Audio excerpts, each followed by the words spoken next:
let's see how any of this winds up working here today.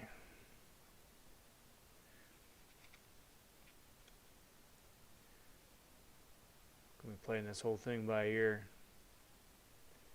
Doing something a little bit different.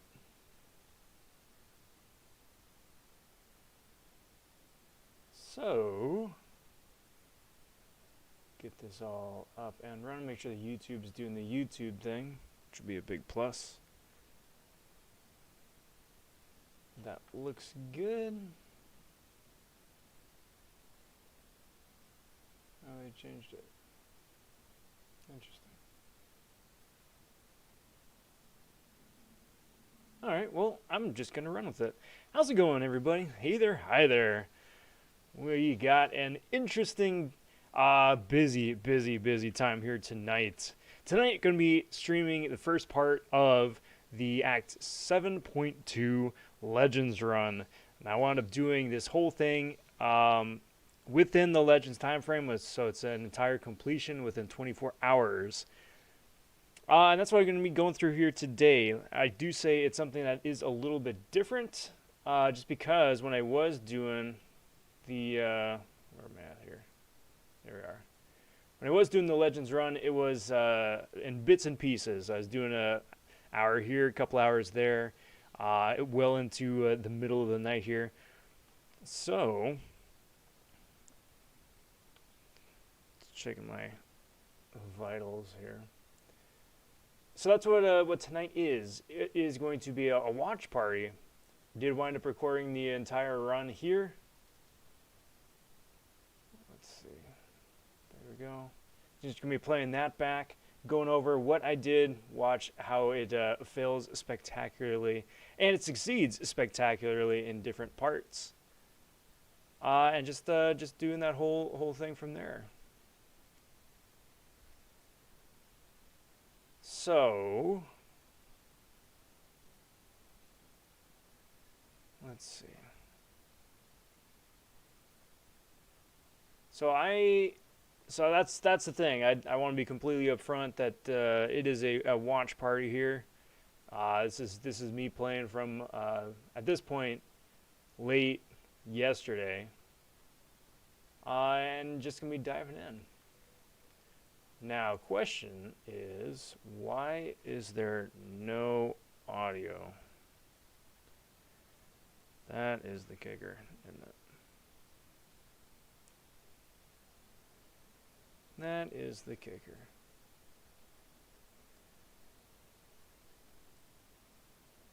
Unless you guys on your end are picking up audio somewhere along the way. So let's get this going here. Attempt. I am recording this and I'm just playing through the going from there. Got that going. Later on, like a watch party, so we can just hang out. This way, it's a little bit more chill on my end, I guess. Yeah, there's no. Okay, so what I'm trying to do, because there's just a wee bit, because there's the game sound, and then I'm also going to try and play some tunes here, just so it isn't just completely.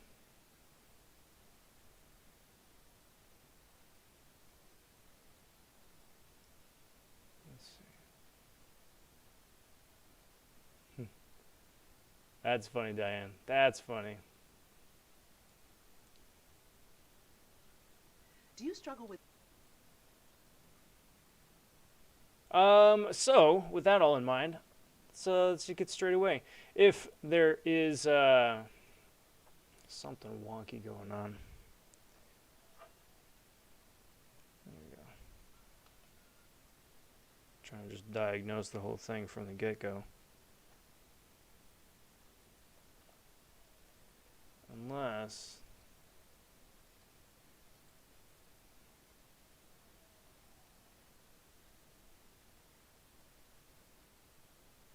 Weird. I don't know. I don't know why there's no audio.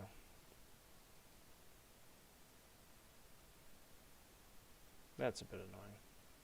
Unless you guys hear stuff on your end, which would be strange. But Say I love you. What's up, big howdy, big welcome to Diane saying heyo. AC says pineapple. Got Cav on my restart, pulled 6-star Cole, so I'm getting there. Cole ain't a bad pull. Cole is not a bad pull. Big howdy to RR saying yo. Diane poking some fun. Yeah, well, it wouldn't be a Rob vonShoe stream if I wasn't already behind on chat. Dr. Doom says, "What up, Rob? What up, Doom? Happy Tuesday, Wednesday. Today's Wednesday, isn't it? That's the one. But hope you're doing well. Welcome to the watch party here. Be more. Sup? Peepy says, just a reminder, you already are a legend. Title is just gravy. Appreciate that, Peepy. Well, that's a thing. That's the thing. And as this the run here kicks off, and just starting off the fight here with Venom, just having a fun time. My strategy here going into this is just it's basically going to be a ghost spam fest the entire time.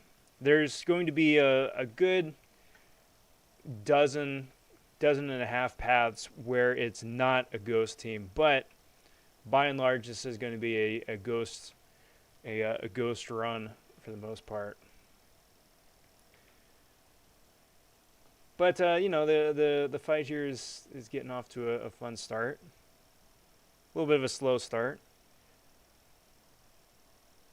but fingers crossed. Just wish I had my garden back so I can pair those together. Yeah. Well, I mean,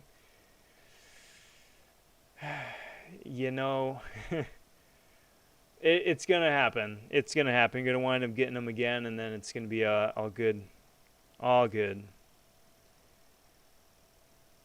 Doom's planning to do a Legends run as well next month when EQ comes out. Nice. I wish you the best of luck.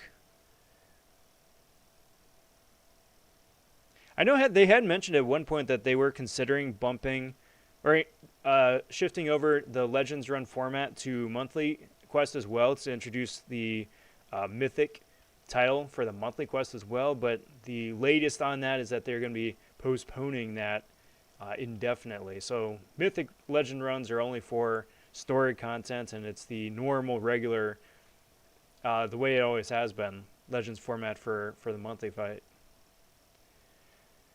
Slim says, Odin pre-fight, Rob. So, fun story, guys. Fun story. I'm almost, just for kicks, I almost wanted to go back and count how many fights I wound up forgetting to put on the Odin pre-fights. Like, this is the third fight on the path already, and I'm like, oh yeah, Odin. And at some point, you would think that would click in my mind, like, yeah, I'm bringing Odin with specifically for the purpose of making Ghost a worthy Norseman. However, that isn't always the case. I think I wind up getting just so distracted or like laser focused on the fights ahead, where then it's not like, oh yeah, I gotta like pre-fight up, or like, oh yeah, I remembered to boost, I got that, but I don't know, pre-fight just always wound up slipping through. And it does make a huge difference. It makes a huge difference.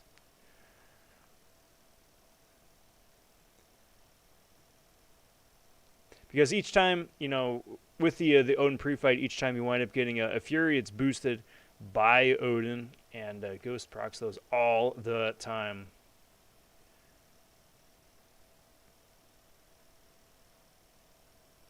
Might try Summer of Pain. Might rank up She-Hulk.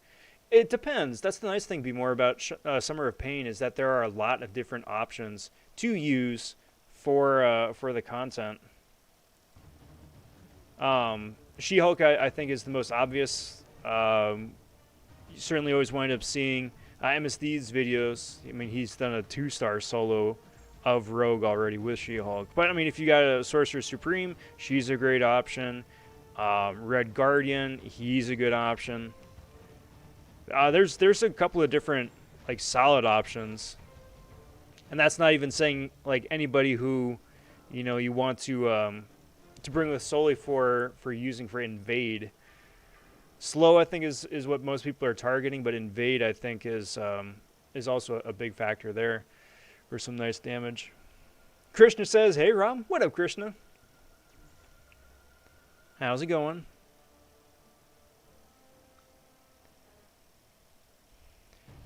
I'm trying to solo Summer of Pain Rogue with a rank 4 Quake. It's going to be a long week. It is, but that's the nice thing about this whole thing, too, is that we do have a full week for content, right? It's not just like a 24-hour thing. It's not just like a 48-hour thing. It's like, no, you got a full week to do a single fight. It's a chunky fight. I mean, I don't think there's any doubt about that. It's a chunky fight, but we got a full week to do it, which is really nice. And, you know, for the prizes that they're offering for that, yeah, absolutely fantastic. Yeah, I'm sorry, Krishna. I'm sorry. I've been meaning to readjust the layout to help to help with that. But no, I wound up completely forgetting to do that. For those of you who are just tuning in, pleasure to have you. This is the watch party for my Legends run. I just trying something different here. Just watching the gameplay on playback.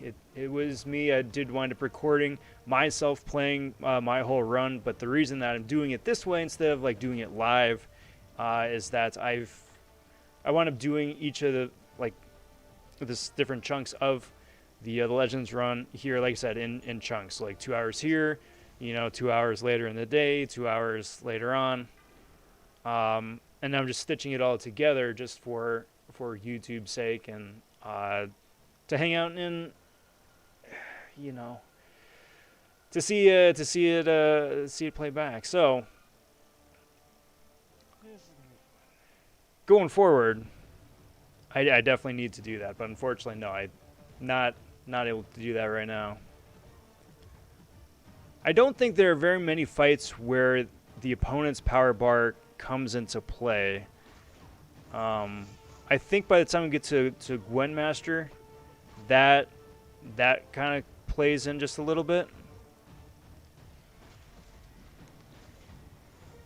Just because her special 1 is a triggerable special attack. The special 2 is usually blocked out and reserved specifically for the isosphere animation, and then she gets a special 3 still as well.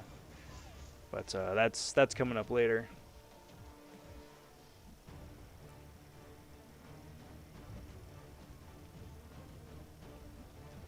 I did the first challenge, a rank 4 She-Hulk, and a few revives, trying not to rank 5 stars, but I'm tempted now. So there's a few 5 stars that I would wind up ranking. At this point, I would take a 5-star up to 565 only if I have the intention of taking them to a Sig 200. And She-Hulk, I think, is very worthy of Sig 200 because kind of like a more watered-down version of Captain America Infinity War. Like, her Sig ability depends on the class of the opponent that she's fighting. And as that keeps scaling up, then she gets more and more perks with that. So, Samuel says, "Man, everyone's doing Legends runs, reducing my chances for top 100."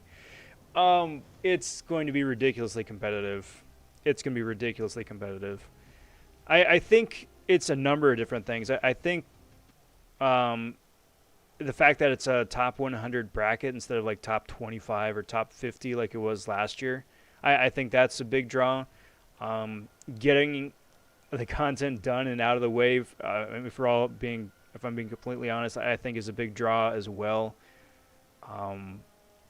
And just, you know, the chance to get a 6-star Wolverine Weapon X as an exclusive character. That's the reason I'm going for Legends run. That's why I'm going to keep going for the Legends runs until I finally do get a Legends time.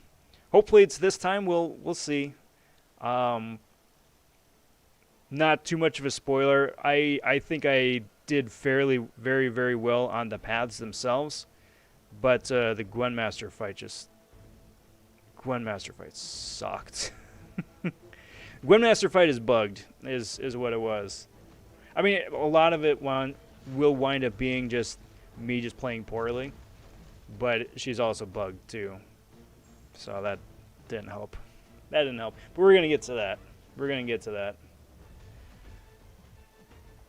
So I'm going up against the Mole Man, who is the first boss here. Bringing a ghost team as well. Fully boosted with the 200% boost right now, and then the idea here is to just build up and spam specials. That works out. Winds up working out pretty okay, but he does clip me there just for a quick KO. Not ideal, but. Christian says, "Have you done 726 once?" No, I'm done with 726. I'm done with 726. And then again, just this is a watch party. I wound up recording my entire run as of right this split second. My entire run is done. I've passed my 24 hours, but I've got the entire 7.2 done and in the books. Only reason I'm doing a watch party, and this is just something I'm trying new this for 7.2, is just because I wound up taking advantage of the new Legends run windows where it's like it's only counts in fight time as opposed to like menuing time. So I was able to play a couple hours, then go to work, play a couple hours, live my life a little bit. I actually did wind up falling asleep midway through, which was great. I needed some Z's, and then finished up the rest of it this morning. So I mean, that's full disclosure. Full disclosure.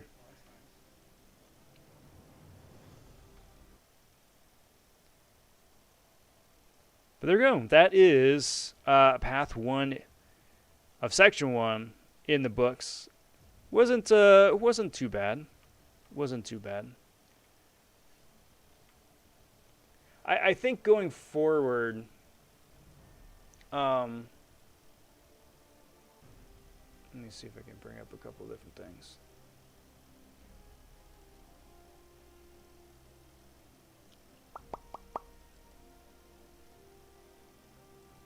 Wait, come back. Where'd you go? There we go. Stupid window. There we go. What was I saying?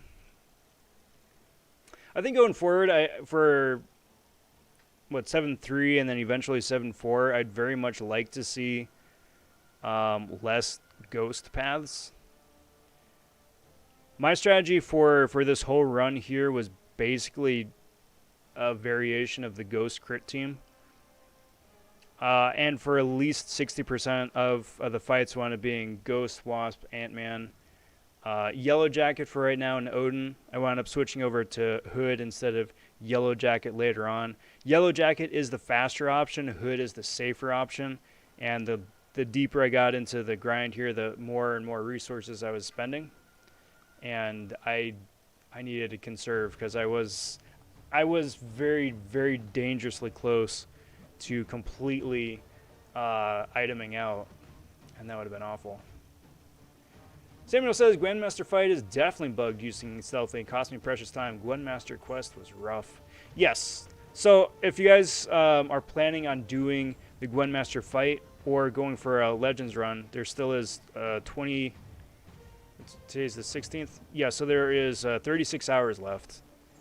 It ends 10 a.m. on June 18th PST.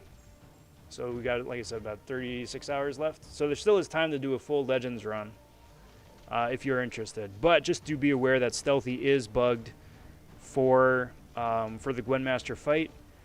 If you do play perfectly, he can wind up spamming and cheesing the way through the whole fight. But if you mess up, or if RNG is not on your side, then you wind up getting stuck. You gotta KO your stealthy and then finish the fight with somebody else. And that happened. That happened. Just opened a featured 5, got Mr. Fantastic. Also, hey Rob. Well, congrats on that 5-star Reed Richards. Solid Prestige champ, and then a big Synergy champ as well. Judah says, hey Rob. What up, Judah? Cheeto is currently raging at the stupid Summer of Pain. Are you not happy with it just because of the ridiculous sized health pool, or what?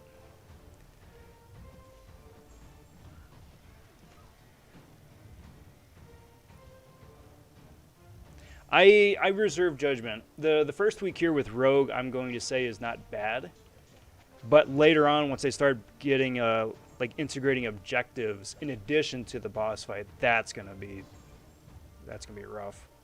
Not sure how Kabam will compensate for those that experience bugs in the GWENMASTER fight. It took me several tries before I discovered that the fight is bugged. I don't think they are. I think they're just gonna be like, well, everybody had to deal with it and they got through it, sort of thing.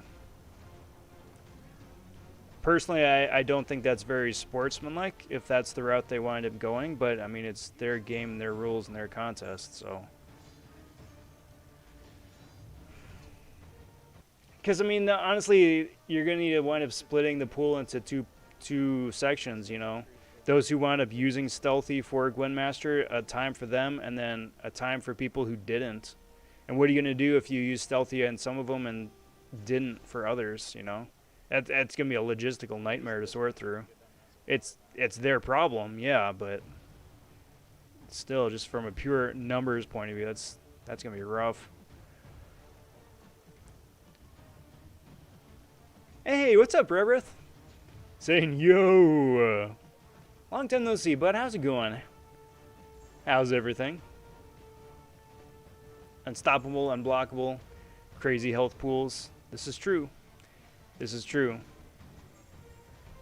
It's kind of like the Grandmaster Gauntlet, to be honest, where like they advertise the whole thing as like, well, you gotta dust off your 6-star rank 3s that are collecting dust. Like that's actually a thing for people. But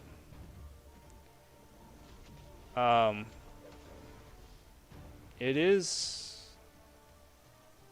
I don't know. We'll see. We'll see. We got some good news and some bad news. Uh-oh. Good news is that I finally 100% on 7.1. The bad news is I got the worst possible tier 5 CC. I wanted Mutant or Mystic. The one I didn't want was Skill. And let me guess, that's the one you got. I know that feels. Rather says, how's stuff going? It's going very well. It is going very, very well. I'm looking forward to getting some sleep tonight. I did not sleep last night much. I think it may have crashed for maybe like 4 hours, something like that, and then kept going with the run. How much is done? Like Act 7 exploration.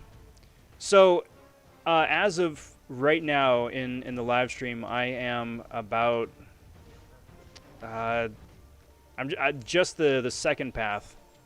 Like I'm just getting started. This being a whatchamacallit, a watch party stream, just with me stitching together everything all in one place.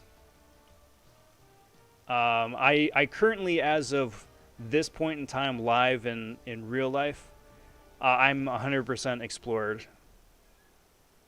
But at this point in the video, it's still very, very early on in the run.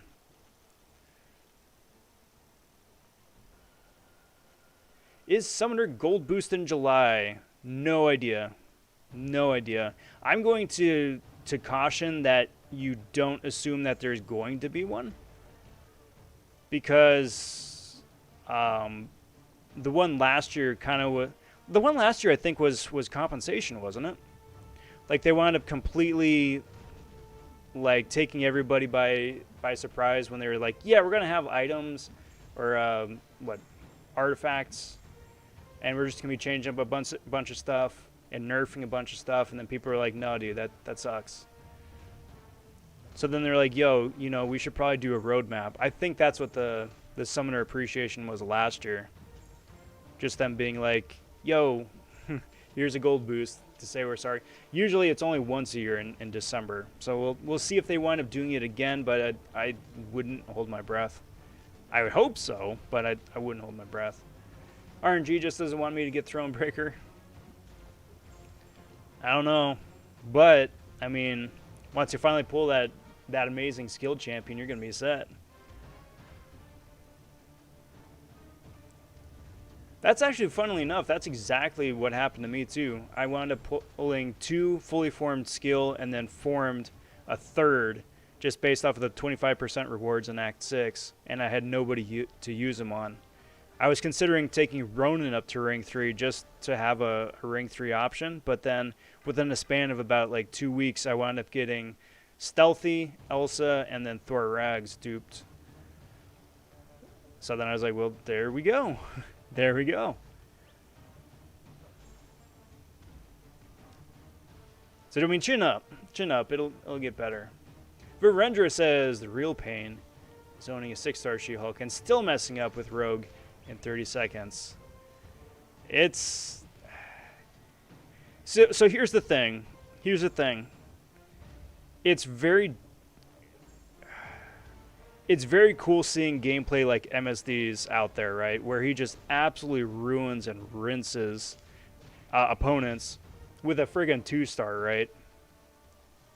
At the same time, he's got such a ridiculous, like, high skill, specifically with that character, that it takes a lot of practice to get to that point. So, I mean, I've got a 565. I tried it just for kicks. I think the best I was able to do is get maybe about half health before getting rinsed. I'm going to dive back into it later on at some point, but for right now, I'm like, I'm good. I got the rest of the week. Who's the best counter, in your opinion, for the Rogue? She-Hulk. I think She-Hulk is the best.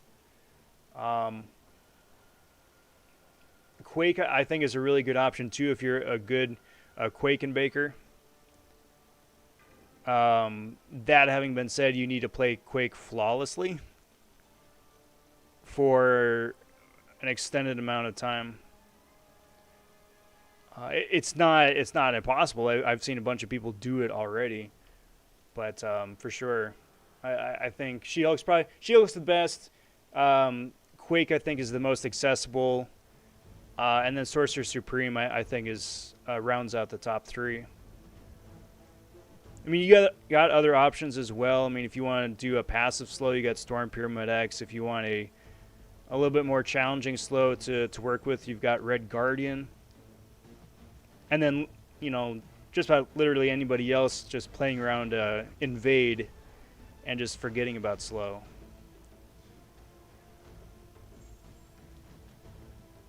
I only had 4,000 skill frags before getting the 25%, so I'm still pretty far off. All right, well, I mean, you got a sec. You got a sec.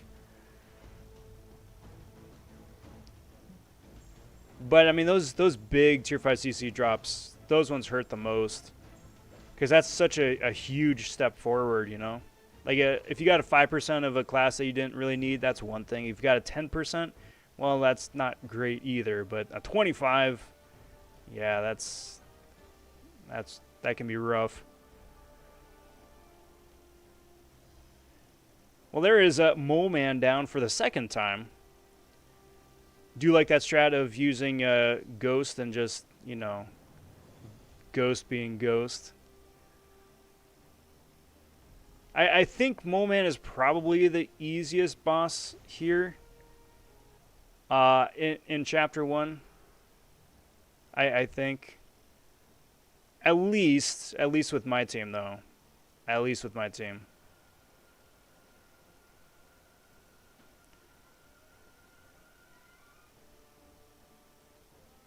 That having been said, I think for the most part, out of all the different bosses in 7.2, the one that probably gave me the most trouble was probably Platinum Pool.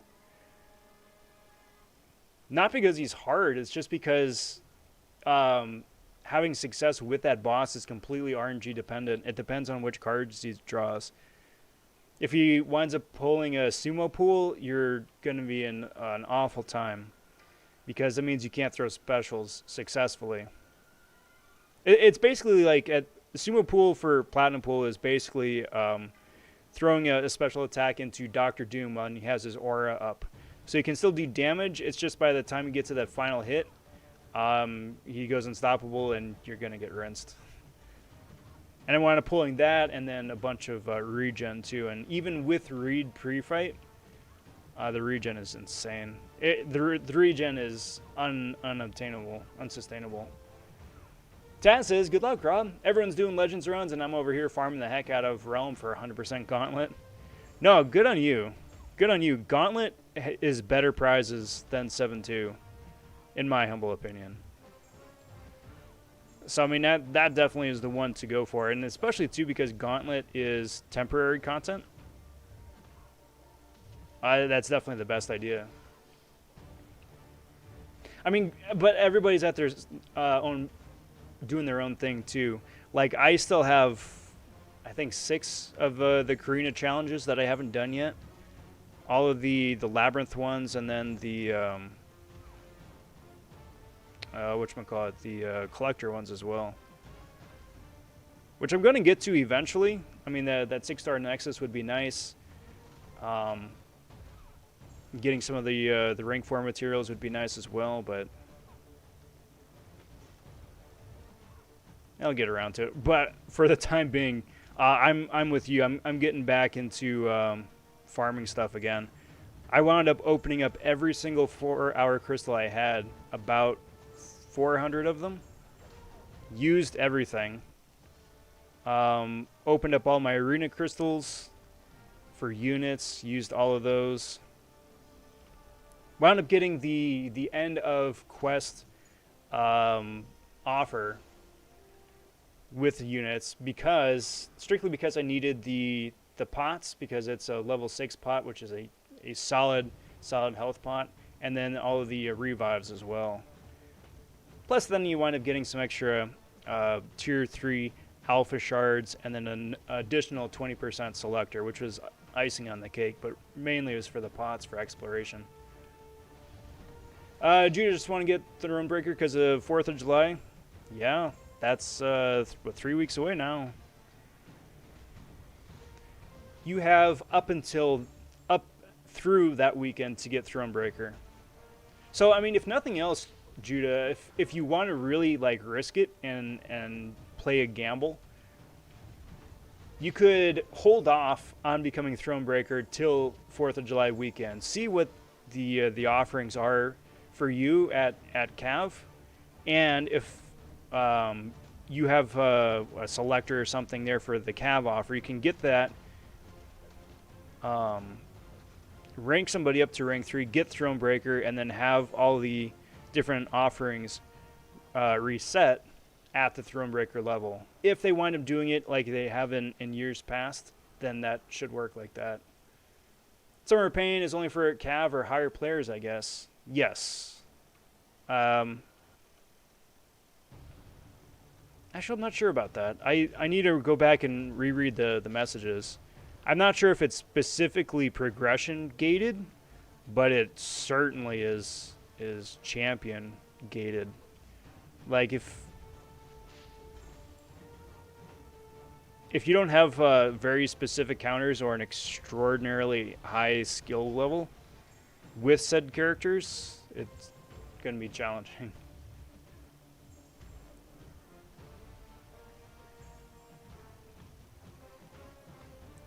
I got Mr. Fantastic from the Nexus, so that's pretty neat.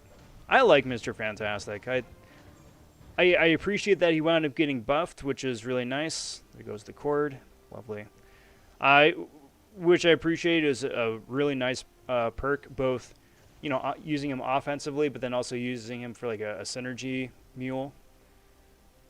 But yeah, he's pretty solid, and especially since he's got super high science prestige as well. It's a nice plus.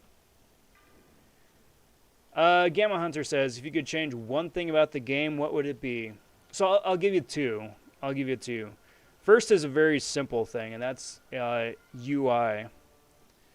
Um, the game is, what, 7 years old? Pushing 7 years old. And the UI still screams like it's a brand new, not indie, but like very much a year one kind of game, right? Like there's just hundreds and hundreds of buttons everywhere. You need to press buttons for everything. You need to press buttons continuously to do multiple things, or a single thing multiple times, I should say. There's just way too many freaking buttons. And with some clever UI design, just for quality of life improvements, you could wind up cutting down on a bunch of that, like considerably. And the fact that they haven't done that is ridiculous to me. Case in point, I just said I opened up like 400 of the 4-hour crystals, right? Which means I had about 200 single-use energy refills. The only way that you can use those is if you apply them one at a time. So over the course of the run here, I wound up applying about 200 individual single small energy refills. I couldn't select, I wanted to use 10 of them. I had to select each and every single one individually because the game just wouldn't, it doesn't have that option for no reason.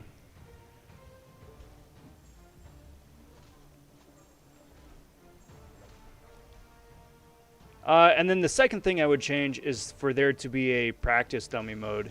Now, I don't know if it's going to be like the sandbag, punching bag like in Smash Bros, where it's just like a thing that you can practice attacking, or even just have like a passive bot that you can either set for like aggressive or defensive or like just standing there or blocking. So you can practice with characters. Like, hey, I got a brand new champion. I want to test out a new strategy, see how they handle.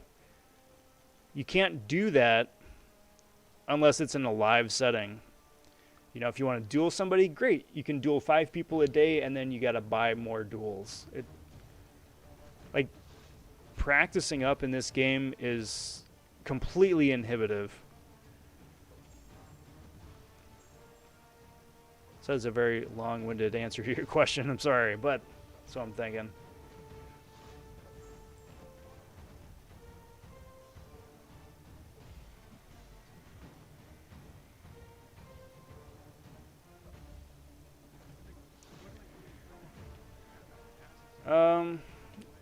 Same here. I couldn't miss on those rewards, though. I've got the skill roster and a gauntlet beard.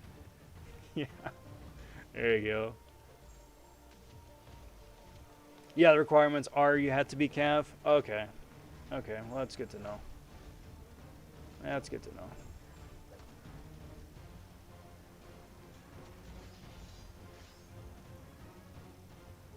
So, who here in chat is interested in running, or has already run 7.2, or is interested in running 7.2, like in the short term? I mean, it's been out for a month tomorrow, I think, or 2 days from now, almost a month.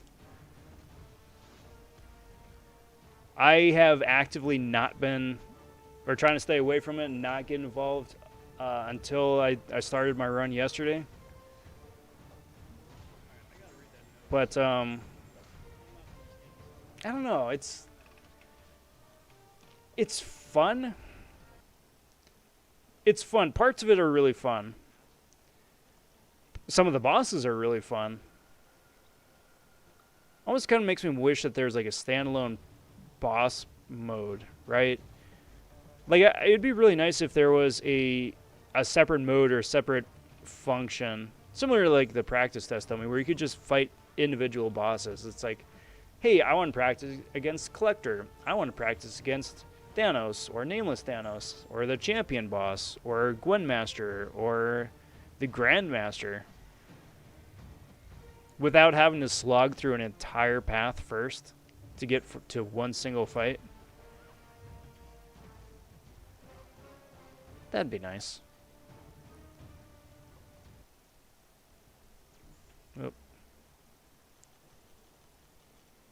Casual edit.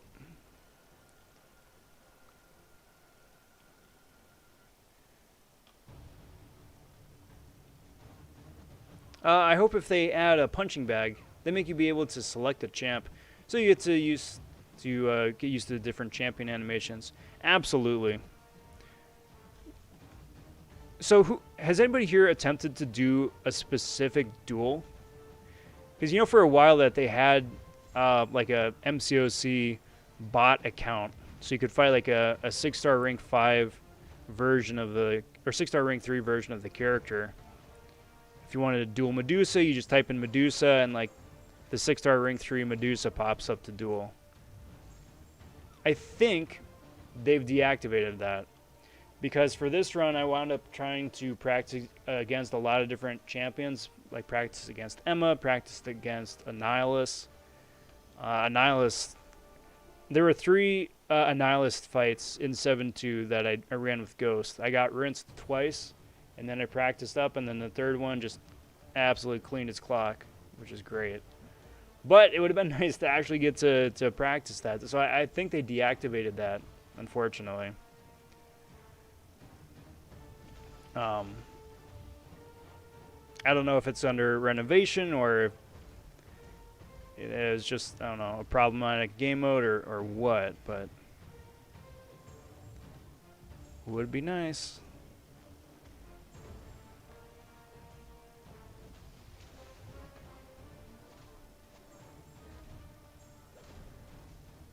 Alright, so let's see what we got here.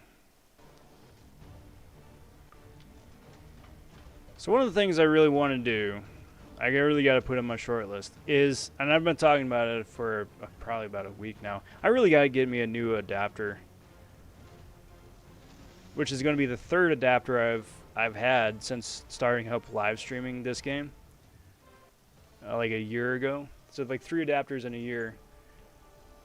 But good lord, man, Apple accessories are hot garbage. Because like every time I breathe or move my hands or whatever, then it disconnects, and that's what that screen is right there. It's lost the input. It's like, no. The cord is just being insanely difficult for no good reason.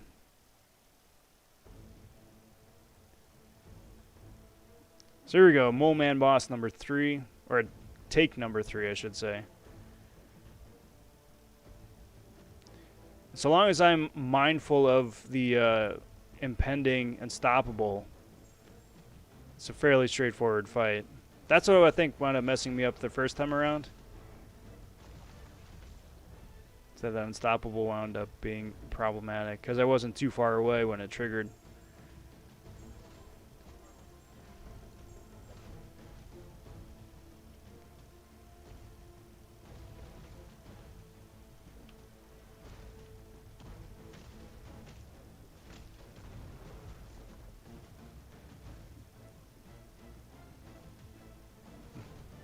It's also amusing that the champion is just called Mole Man and not Giganto. Seeing as how it's Giganto who's doing all the heavy lifting. I just have somebody outside shooting out some fireworks. That's, if you hear some popping, that's what that is.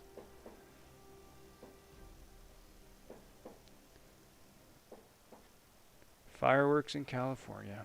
Southern California. I love it. Good job, guys. Well done. Fallen God says, good luck in your run. I did my run the first week it came out, and I found it one of the funnest content to do in a while.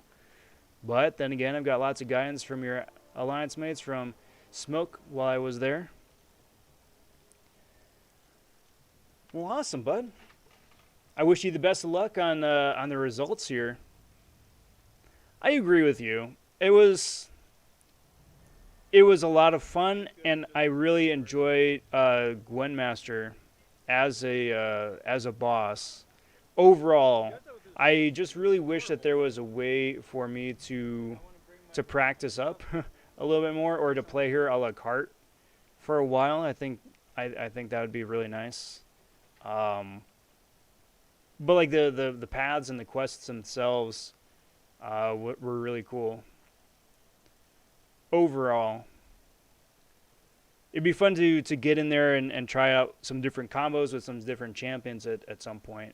I think case in point, the most fun one that I had probably was the Power Sting path. There was only one. There's only one Power Sting path in all of 7.2, but I want to bring Spider-Ham with Reed and then Doc Ock for the Power Sting synergy. So he was just proccing Power Stings all over the place, and the node in the path is that you do like 90% reduced damage unless the opponent is suffering from a Power Sting, right? So then, of course, Spider-Ham just procs Power Stings all over the place, and as soon as they throw a special, then it's like all of Spider-Ham's Power Stings plus the synergy Power Stings going off at once and reapplying themselves too, because they all count for the same one. It was just nutty.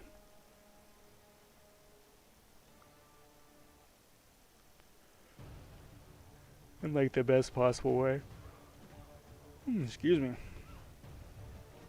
I appreciate that, bud. Same here. I gotta give a huge shout out to my alliance mates for being a sounding board, bouncing out some ideas off of them, and then just hearing their stories, their experiences too, and just taking notes and planning around that. I want to give especially a massive acknowledgement and shout out to Iron Patriot, also an alliance mate, but him specifically because he really helped with the planning and some of the pathing for some of that. Just be able to share and compare some notes. So I really want to say big thank you to Iron Patriot, because he had some fun ideas for some paths that I didn't think of, and then stuck with my original plan for some of the others. Wound up working out pretty okay.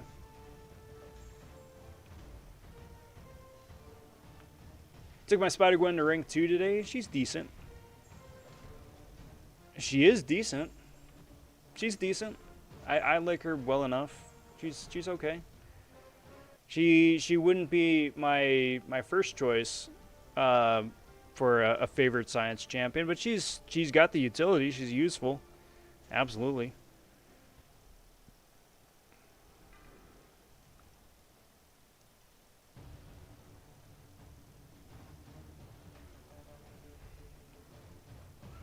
So on a completely random note, do you know who just I think is one of the bigger disappointments of 2021 and champion-wise? It's not Psycho Man, it's not Super Skrull.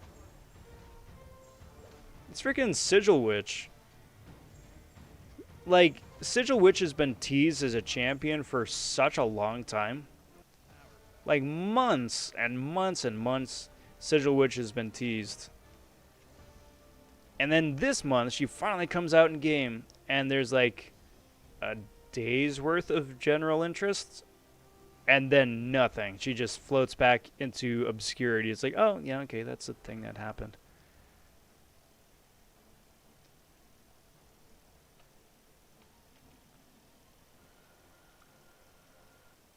What a shame.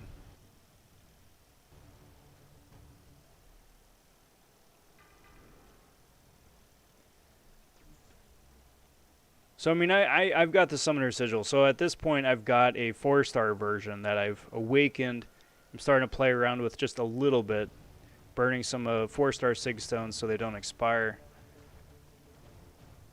And she's okay. She's okay.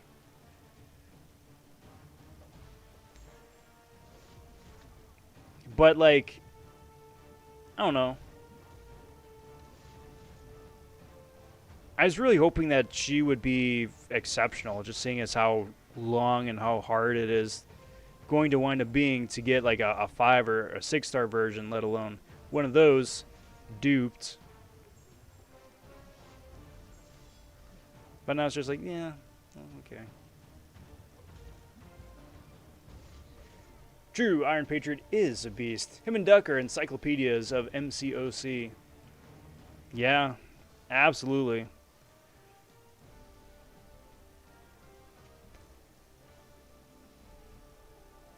And especially at this point in the game's life cycle, being out for as long as it is and 200 playable champions deep with like a litany of paths and nodes and bosses and fights and strategy, to keep all of that straight, it's fantastic.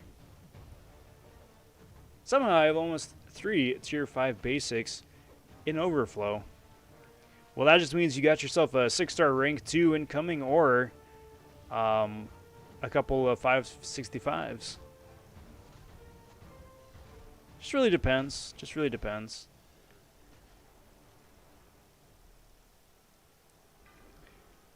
So this Killmonger fight, at first I was like, wait, what just happened? And then, of course, it's just Killmonger being Killmonger. Because you could wind up phasing for the entire time, but as soon as you throw your special, I mean, just like Namor and any other champ, you come out of your phase cycle and you're still completely susceptible to the reverberation that he gets. And it's especially nasty with Ghost because of her crits. It's huge damage you're inflicting on Killmonger that he just automatically reflects back on you, and that's what wound up happening right there. It's a very straightforward fight with the Ghost team here. But, yeah, I mean, you attack into him with his reverb up, you're going to have a bad time. Lesson learned.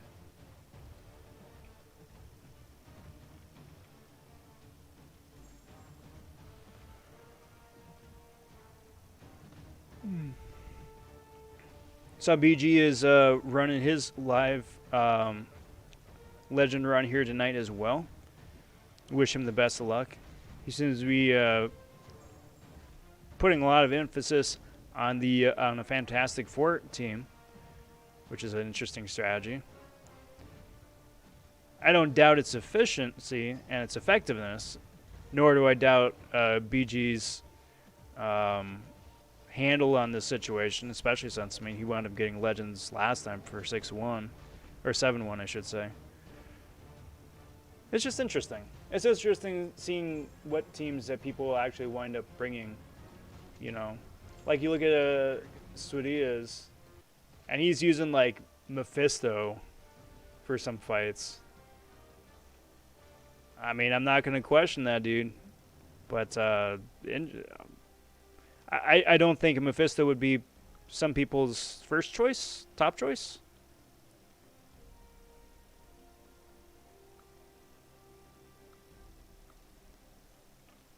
It's very, very interesting.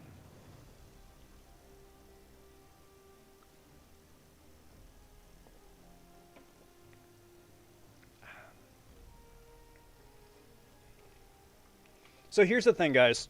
Here is Rob's pro tip number 1 for the evening. So if you're going to wind up running a Horseman Archangel squad, Jabari Panther is not a bad option to sub in as well.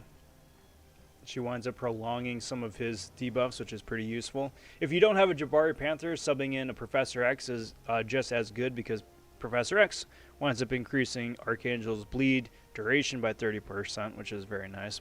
Either which way, anytime I came up to one of the champion swap nodes here before a boss, I always really tried to swap somebody in who would wind up helping out my my boss killer, whoever it was.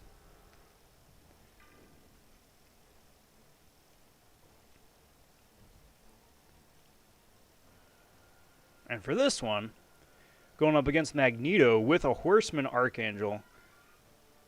And the idea here is that as soon as I get a Neurotoxin up on Magneto, then that's should wind up helping counter some of the magnetism nonsense.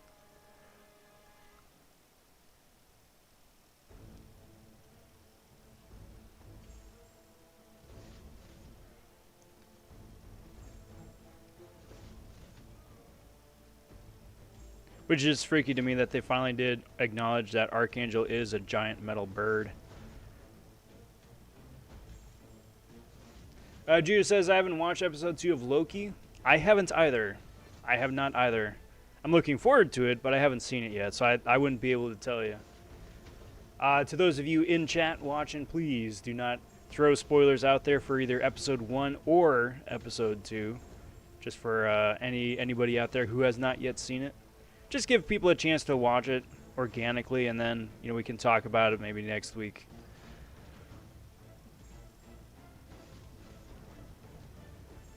Who should I rank up, says Rumbly. Red Guardian or Mr. Fantastic?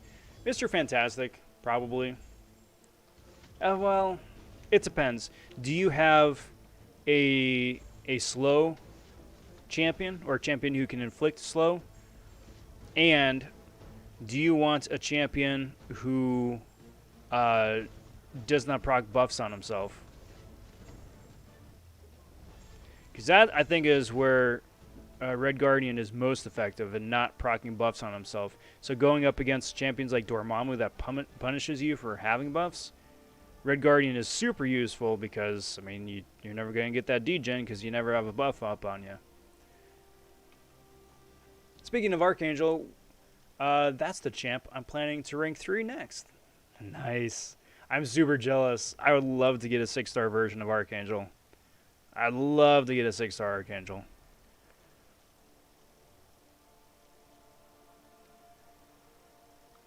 I mean, especially after the Legends run here, just seeing what a Horseman Archangel can do boosted up to the gills.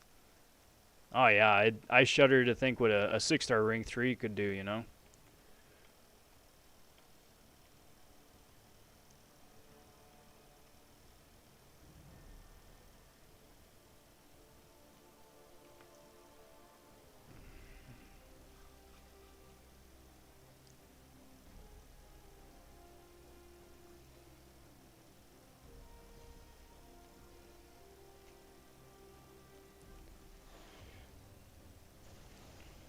So what I wanted to do here for the first section here and for the first go is I wanted 100% section 1, and then work my way up incrementally.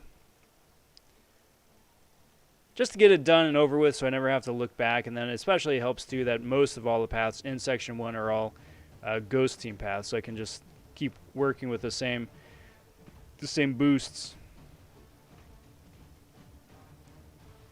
Going to wind up switching that up later on, and then just blitzing through an initial clear of everything to get to GWENMASTER and then get to the end of quest offer for some of the extra loot. But for now, just running through, clearing paths, having a good time. One bad thing is that I don't have Apocalypse yet. Don't have Apocalypse yet. But once you do get them, you're going to have yourself a shiny Archangel. It's going to be ready to go. Reaper says, what up, Shoe? What up, Reaper? Good to see you. Happy Wednesday. So, I'm thinking of the second run of Labyrinth. I'll take a team around Aegon, Odin, Heimdall, Angela, and Hela, perhaps? So you think that could work, or should I switch out Angela and Hela? Depends which path in Labyrinth you're planning to do. Because if you're planning to do like the Aegon path,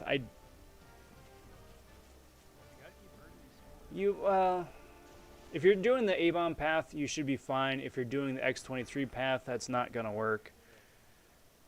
For most other cases, you should be pretty good. Aegon can clear like 90-95% of Labyrinth by himself once he's ramped up.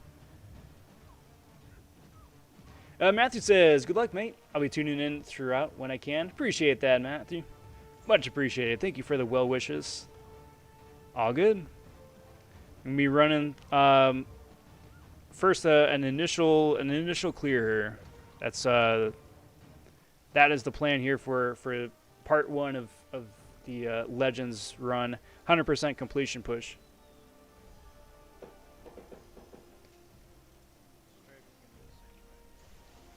But I was feeling pretty good. I was feeling pretty good.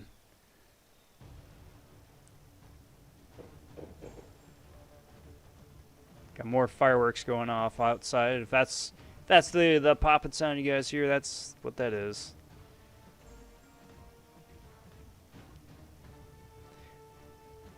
So interesting thing about my neighborhood, right? Is that there are signs on every single light post that say fireworks are strictly prohibited, absolutely illegal, you're gonna go to jail and fined, and life is gonna be miserable. Every single lamppost that says that, and yet people just don't care. So like there's an intersection not too far from here, and especially getting close to the 4th in the morning walking past, there's always like a box of exploded fireworks that are just discarded in the gutter. Someone's been setting them off in the street. It's just that time of year again, I guess. Reaper says, what about the X23 path? At this point, it's anybody who can inflict a petrify or a heal block. So Void is the easiest route to go. Beardo is a solid option as well if you've got a synergy for him to proc petrify. Anybody who can poison, so like A-Bomb with the Red Guardian synergy or I-Bomb can handle that fight now. Just because they have an absolute massive amount of poisons that they can inflict, and each of those reduce healing. So that helps. Or a reliable heal block champ.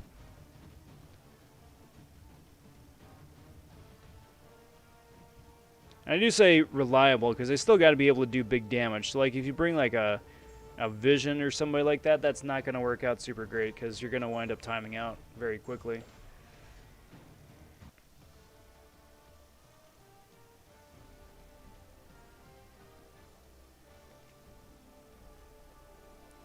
So I was actually a little bit worried at first about that Juggernaut fight.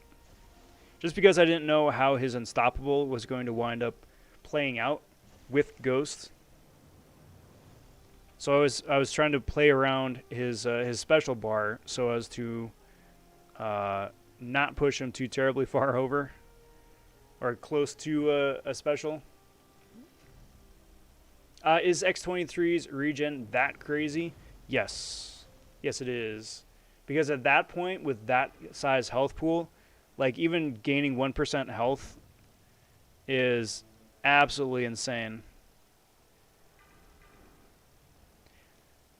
Look at it this way. I mean, in most cases, look how long it takes you to get from like 100% health to like 90% health, right? That's 10%.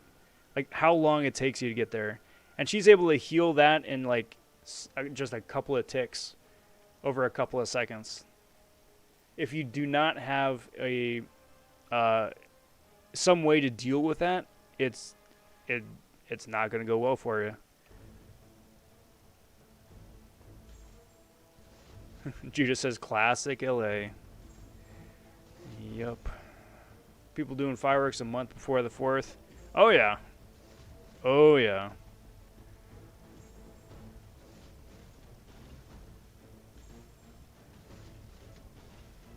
And getting them from everywhere too. That's the thing. Because all you gotta do is go out a little bit further into San Bernardino County. You can pick them up out there, or bring them in from out of state or out of country. Really not that hard to get.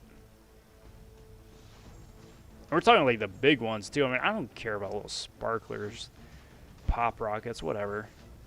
I mean like industrial, like professional, a fireworks show quality, like where you need a proper size mortar to launch the thing. Those we see around here. That's the crazy part.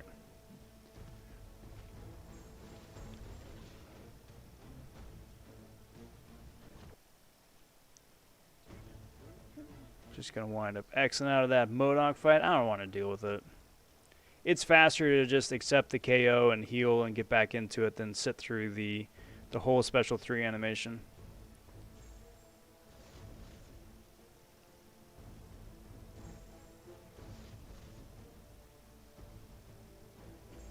Oh, by the way, guys, today's Wednesday. Obviously.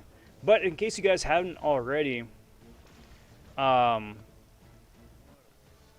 there's a whole new week of rifts available. I had practically completely forgotten that week 2 is available, but now week 3 is available. So if you've been stockpiling your keys, it may be worth taking a look at, because I think week 3 has the best 6-star drop rate, but it may be confusing that with week 4. It just depends whatever you guys are looking for. Matthew says, what SIG do you have your ghost at? She is currently at SIG 82. That is from 2 dupes, and then the rest are SIG stones. She was at one point my tech prestige play. Not anymore, but I do not regret those 6 stones.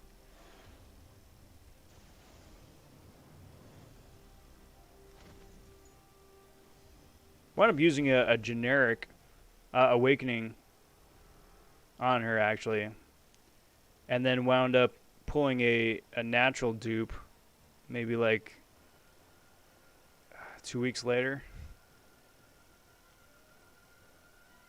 So I can't be mad, because I mean it's 20 extra SIGs on Ghost, right? But it still is like one of those like little twinges in your gut that's just like, I just use a generic.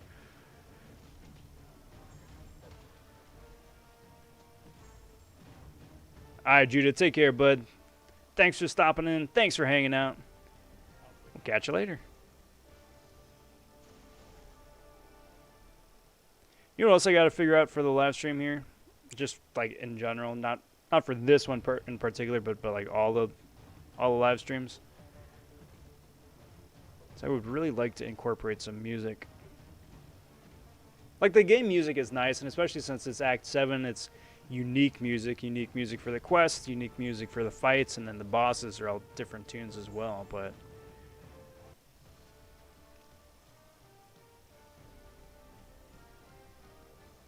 oh, so I was talking a little bit earlier about like some things I would make to improve the game. That's another thing. A couple more music tracks, and then to have them start playing at random points in the in their timeline. So like every song starts at the beginning and then, you know, plays for however long the fight is. And that's great.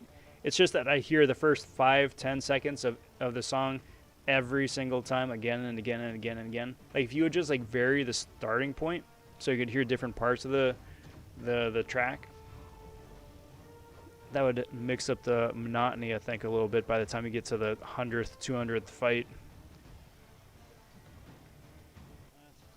Redring says, how deep are we in the Legends run? What up, Redring? So 2 things. First of all, as of this current point in time, I'm done. I'm done with the Legends run. In the video right here, I am about 5 paths in, so I'm just getting started. This is a watch party, everybody. For those of you just tuning in, I'm Rob vonShoe. Pleasure meeting and having you here. I'm trying something different for 7.2. I wound up taking advantage of the new Legends time frame, so I wound up playing for a couple hours, doing something else, living my life a little bit, coming back, doing another hour, and I'm stitching it together for a watch party. So this I wound up running late yesterday afternoon, and then I finished up the rest of it a little bit earlier today. So just full transparency, full disclosure, full everything. That's what we're seeing right here. But yeah, it went pretty well. Without spoiling anything for the run right here, the timing for the paths went exceptionally well. I'm very happy with the time I put up on the paths, and acknowledging the paths and making the most of the champions I have for those paths. GWENMASTER fight is a different story. That's a different story. Also, word to the wise, if you have not yet done GWENMASTER and you're seeing videos of fantastic Stealth Spidey gameplay, Stealth Spidey is a great option for GWENMASTER if you play perfectly the entire time. If you mess up, if you get KO'd at any point, especially during the Invisible Woman phase, he is bugged and you will not be able to finish the GWENMASTER fight with Stealth Spidey. That always happens. If you didn't use your gem, I bet you wouldn't have duped her. That's what I keep telling myself too. Or like inversely, if I wind up ranking up a 5-star to 565, then I wind up pulling the 6-star version within like a few weeks. It just seems to work out that way. I don't think there's any rhyme or reason to it, but that's just how it works.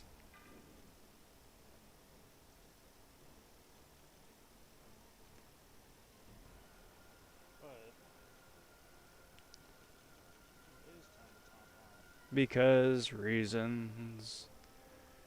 So here we go. We got one more Mole Man fight. I think this should be the last Mole Man fight.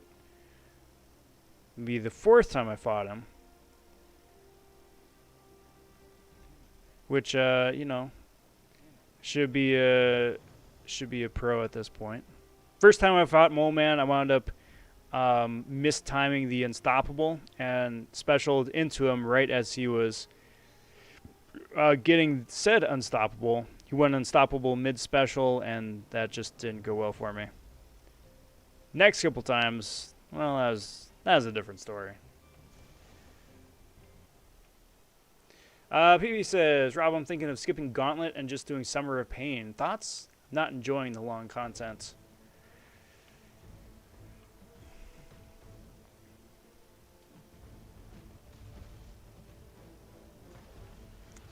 So here's the thing. Summer of Pain is nice because they're spreading out their hurt.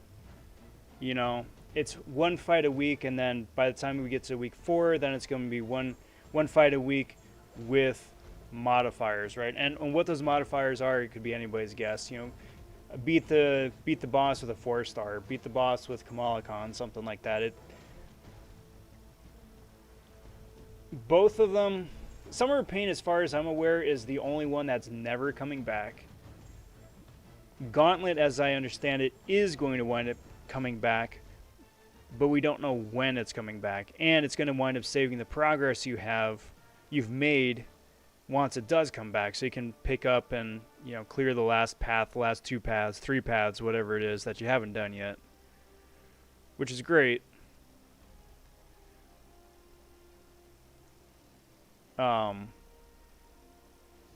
Reward-wise, Summer of Pain is better, but I have a very sneaking suspicion that by the time we get to like week 4, that those fights are gonna suck.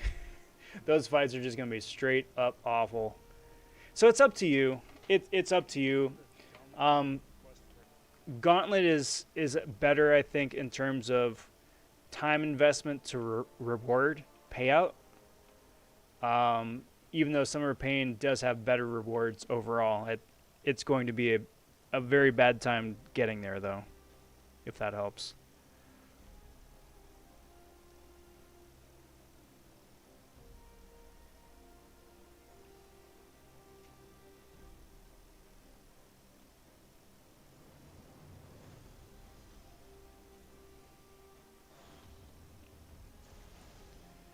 So there we go. New quest, new chapter, same champs. Let's see what happens.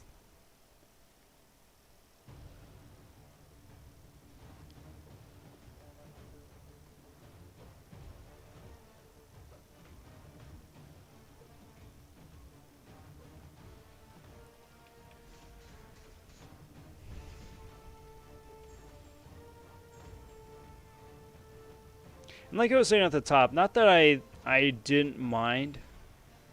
I mean, it was pretty nice just blasting everything with ghosts, right? But at the same time, too, I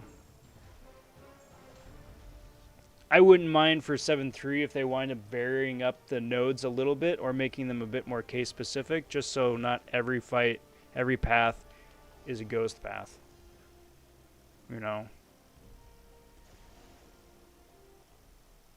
Like, it'd be nice.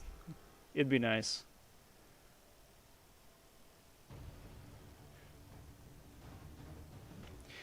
For two reasons. First of all, because it'd be a lot more fun to play on my end. But then for the other end too, I think it would really open up the player base to be, I don't want to say more competitive, but a bit more even-footed. Because having like your entire new endgame content being able to be blitzed and cheesed by one single character doesn't feel good.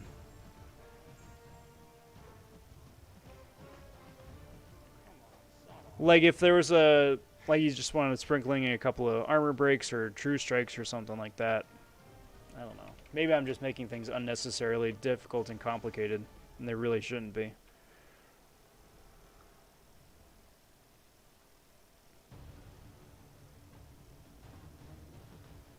My 2 cents, though.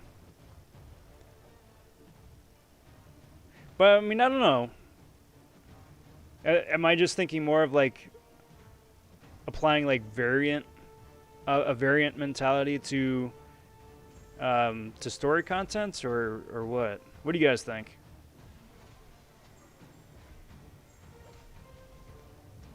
Breaker.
Isn't glancing so much fun?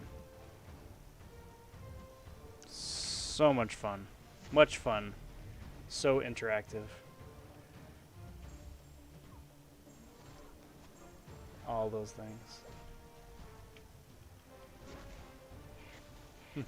Keep it as they are, or we'll have another 6-2 on our hands. Yeah, man, okay, that is a very, very valid point, Matthew. A very, very, very valid point.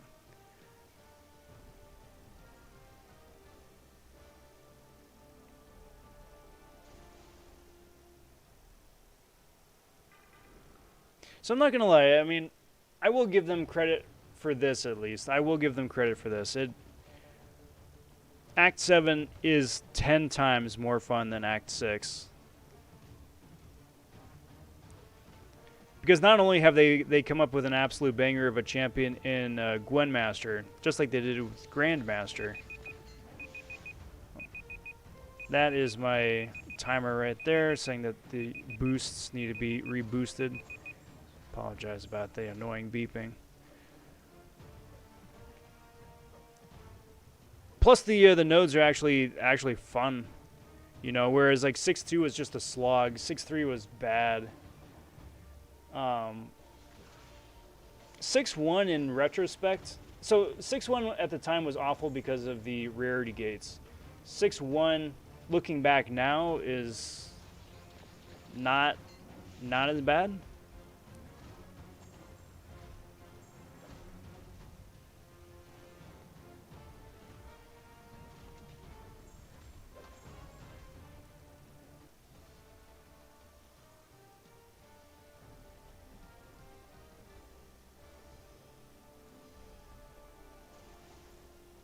But then again, I really wouldn't ever want to go back and fight that Mordo again.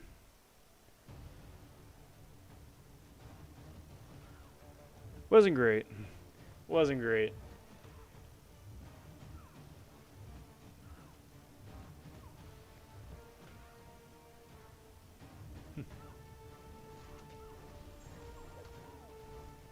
Indeed, Reaper. Indeed. Nothing like it.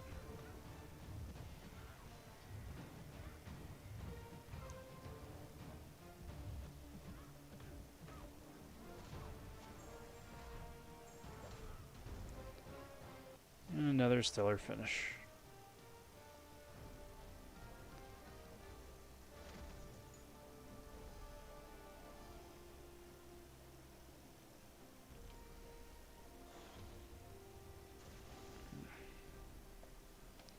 You know what else that we've, not we as in like you and me, the collective player base, but like overall, the devs have just completely like, yeah, we'll just not talk about that. Was the fan vote that wound up wrapping up like a month ago? Whatever happened with the fan vote? You know, everybody expected Ant-Man to win, right? But there's been no official confirmation that's what happened. Like, I wouldn't mind seeing a guillotine buff, especially with the new Purgatory synergy that she's got. She's got the crit bleeds now, which is huge. Maybe an update to her kit would be nice as well. Because, like, part of me thinks that's also going to be something they just wind up slipping in there, just like they did with Sigil Witch. It's like, oh yeah, here it is, and then move on and just never address it again.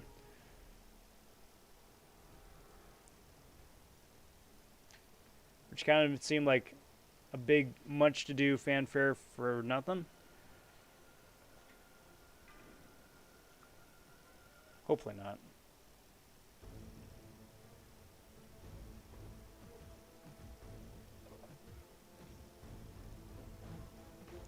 Holy cow, it blitzed through top of the hour there about 20 minutes ago for the live stream. So, shameless plug of the stream number 1, guys. Thank you guys for tuning in so far. Appreciate having you guys here for the watch party. If you guys got any questions about strategy champions used, any of that, feel free to let me know. Gonna be streaming here for another hour or so, easy. Also, please consider liking the video, subscribing to the channel. All that stuff helps the channel grow, and I do very much appreciate that.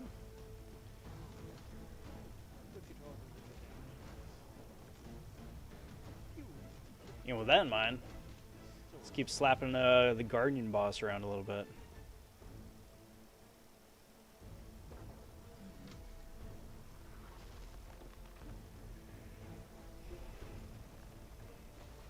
And that is the Hood synergy for the win.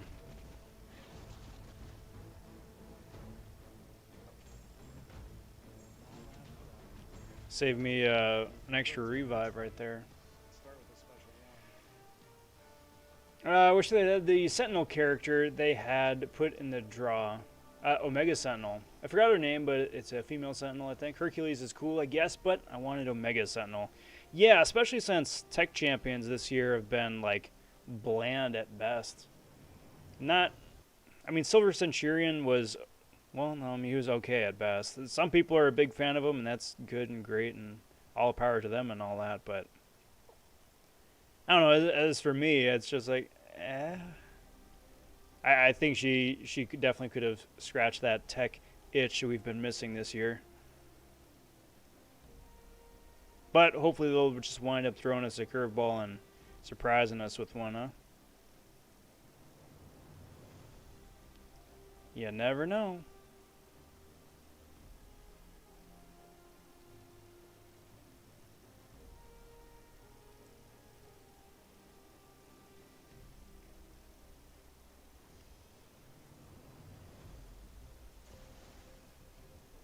So many fights do you guys think it's going to be before I remember that I got it? Well, never mind. This is actually one of them I remember to put them on. I'm not kidding. I really would like to go through and take another tally of how many fights I wound up missing Odin pre-fights for. It's a good few. A lot more than I care to admit. Needed to write myself a post-it note.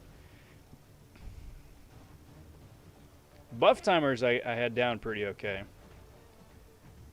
Or the boost timers I had down pretty okay, but Odin on the other hand. Rob, I gotta watch Loki. See you tomorrow. Tomorrow is Thursday. Quite possibly. Quite possibly. I missed out on a live stream on, was it Monday? Sunday or Monday, one of those two. So yes, I would very much hope to be here. And we'll catch you later, PP. I gotta watch it. I gotta watch it here too. I'm looking forward to it. I have not been spoiled. All I've heard is that it's interesting in a good way. I like interesting in a good way.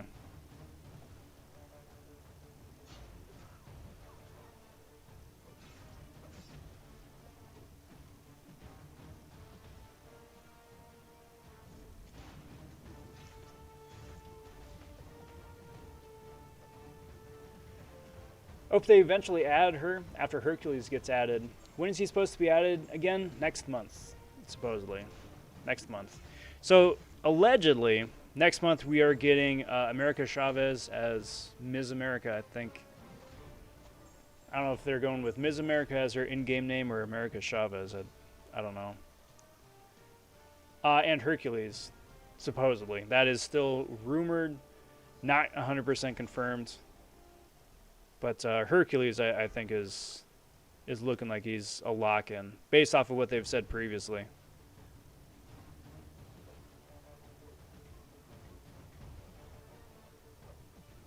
And because he's the champion choice character, and just based off of the dev diaries that Dave keeps putting out, dude's looking like he's supposed to be pretty spicy.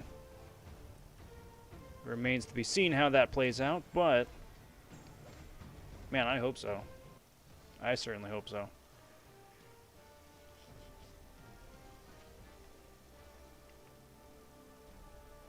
Reaper says I'm doing the same thing I did with WandaVision and Falcon and Winter Soldier. Gonna wait for the last 4 episodes to come out, and then I'll start watching Loki. Sounds like a plan. Everybody enjoys watching the shows different, and that's really cool. That's really cool. However, it winds up breaking down for you guys to enjoy and get everything out of, then by all means, yeah, have fun with it. Because that's the best part about all these different shows and series, and it's just getting to spend more time with characters who we haven't had the best of chance to get to spend time with just yet.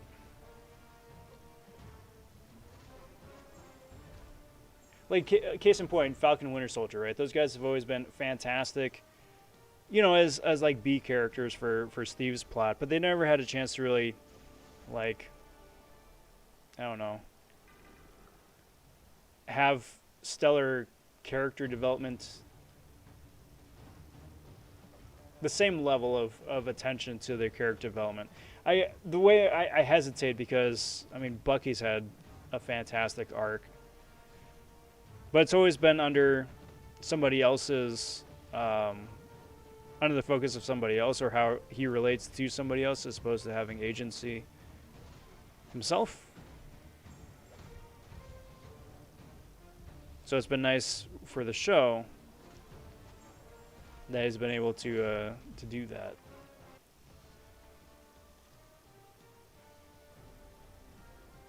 And then, of course, I mean, now the show and the direction is going strictly Sam's way, which is very cool. I'm looking forward to seeing more what they do with Captain America here in the future.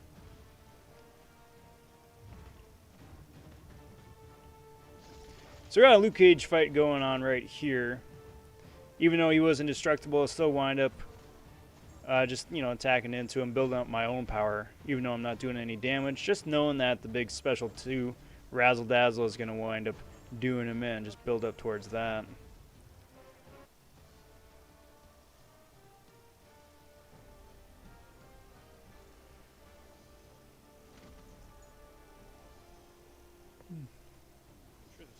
Got the box.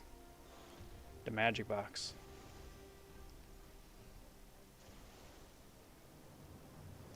If you guys have a Horseman Archangel, Hitmonkey is far and away the easiest fight here.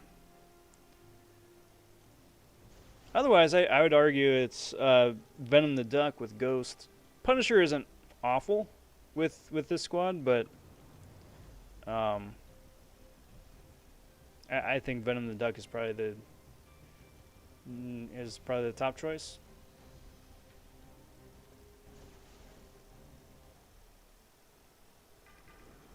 Have I ever heard of the movie Whitewater Summer? Kevin Bacon comes out. It's an 80s movie. I have not. Is it good? Or should I put it at the top of the to watch list? Reaper says, looking forward to Captain America 4. Me too, because at that point it'll be interesting to see what they wind up doing with the franchise, really.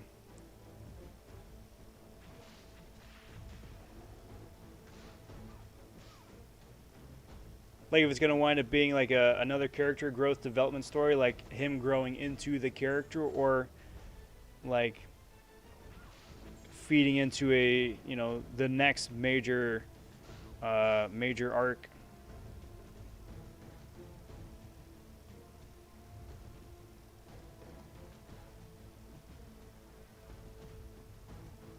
That, and I hope they don't call it Captain America 4. Because at this point, it's a brand new character. It should follow the person, I think, as opposed to the title. If that makes sense.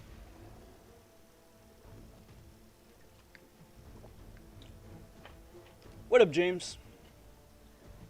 Yes, it's a watch party. I wound up doing it differently this time for 7.2. For 7.1, I wound up doing it completely live, start to finish, right? 7.2, just because of how my schedule wound up working out this time around, I was only able to do like 2 hours here, an hour there, go to sleep, 2 hours here, another hour there, so on and so forth. And so to make that simple, I figured the best way to do that is to just record myself playing it and then stitch it together. And then we can just live stream it from there. We'll see how it winds up working out. It's a whole new thing for me. I'm still testing the waters, seeing how I like it. But yes, for right now, that's exactly right. Pretty good movie. Basically, Kevin Bacon is like a survivalist, and he takes a group of teens with him to teach them lessons of the wilderness.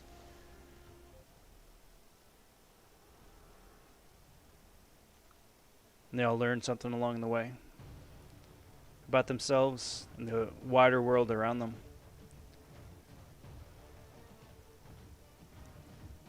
Well, that's fun then. That sounds like fun.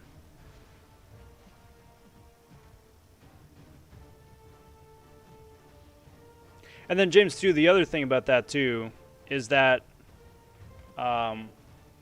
it gives me a chance to actually like to talk and hang out with everybody instead of just being like laser focused on the fight and just like neglect chat and neglect all you guys watching too at the same time.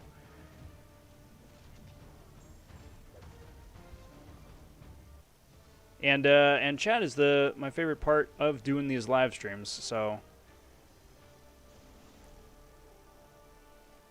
feeds into it too, I guess.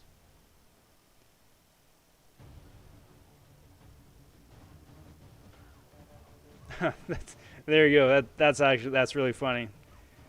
So I know there's a bit of a delay here just between me talking, reading chat, and then when it actually plays back to you guys on your end. So funny you say that, James. Just your last message there just popped up.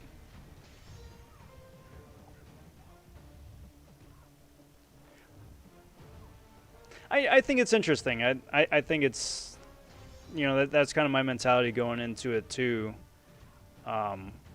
If you got a couple people on call with you, like I know like on some of Eaton streams and whatnot, get people calling in and, you know, have them wind up,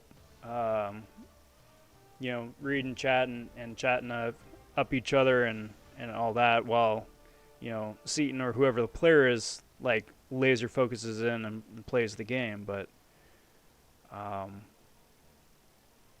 for me, I like it. I like it better this way. So we'll see. It's new to me, and you know, just play it by ear and see how it goes.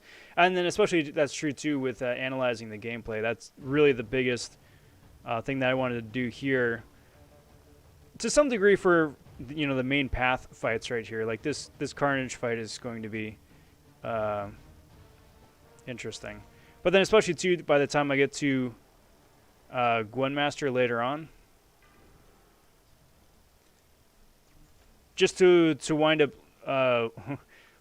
narrowing down and laser focusing in on all the things that I could do differently, should have done differently, and then some of the things that are just straight up broken. Because there's at least the main stealthy bug that got me a couple times before I realized what was going on. But then there were a couple of times too, just getting out of the first phase, where I'm pretty sure I got robbed on at least one or two occasions.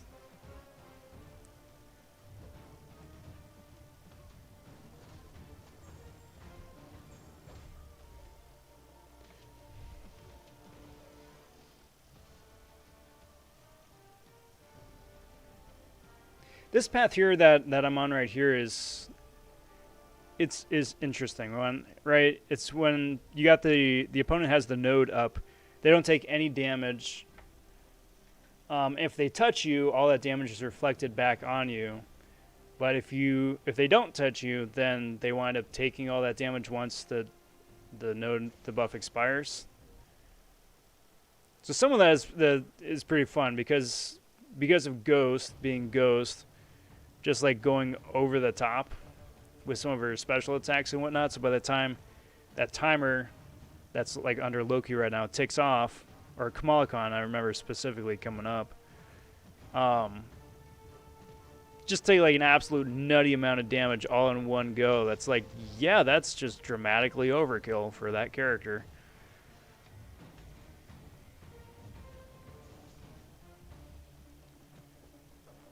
Basically goes from being a camp-style movie to a suspense action movie. That's fun. That's actually fun. I like that.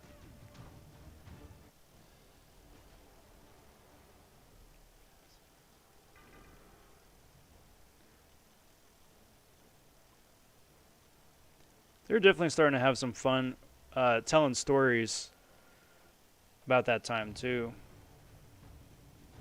There are different kinds of stories, I should say, where it isn't just like something that's so pigeonholed. I don't know if pigeonholed is the right word. That's like so laser focused on a genre, but it's like a bit of a, winds up being a bit more of a genre bender. Is that the right word? I don't think so.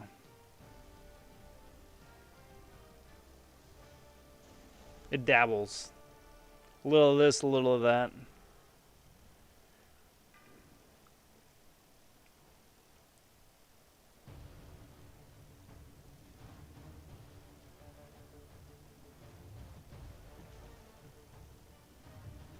Poor Kamalicon. Alright, James. Sounds good, bud. Get some good Z's. We'll catch you next time.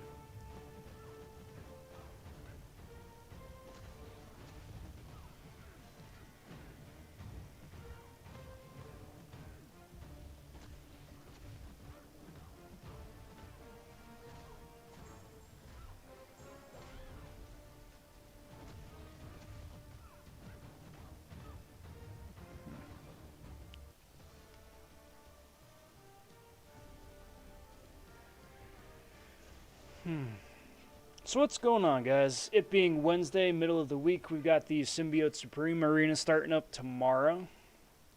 For those of you who are interested in getting yourself a Symbiote Supreme. Also have, I think it's what, Gambit is the basic, I think. It's nice. It's nice. If you guys don't have a Symbiote Supreme, now is a fantastic time to get one, or to go for one in Arena. I don't reckon the score is going to be anything too terribly insane. He's a good character, but me personally, I think he's outclassed by a lot of other Mystics at this point. Very much a one-hit wonder, or a one-note character, I should say.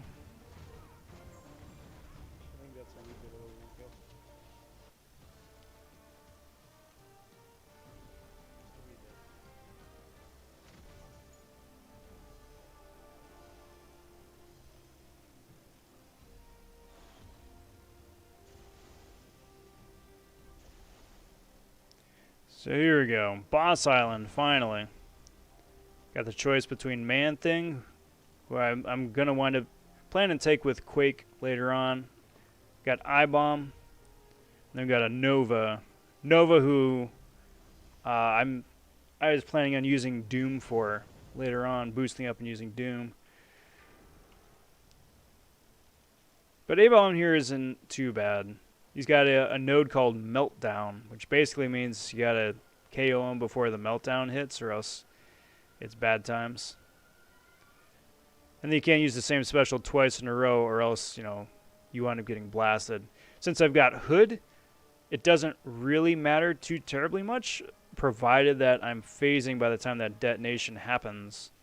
So I can do back-to-back special 2s, and then so long as, like I said, I'm phasing when that Hurt Locker timer goes off. That should be pretty okay. Next thing about I-Bomb is that I'm going to wind up proccing a bunch of poisons on myself, which then I can convert to extra Furies.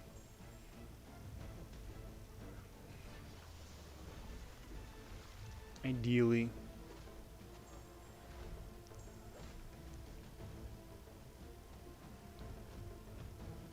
Or if you bring just a ghost with a wasp but no hood, then you can just cycle between a special 2, special 1, special 2, and do it that way. We got a 455 duped Symbi already. There you go. There you go. Yeah, you're set.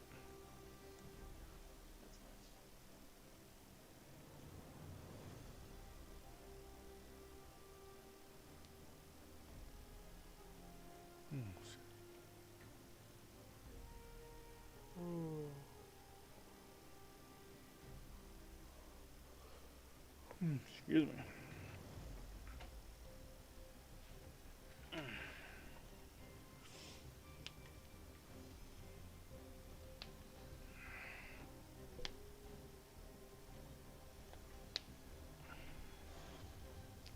Also, pro tip for anybody who ever wants to consider doing a long form playthrough of one of these content modes, whether you're doing a Legends run or you're just, you got a day to kill and you just want to have at it.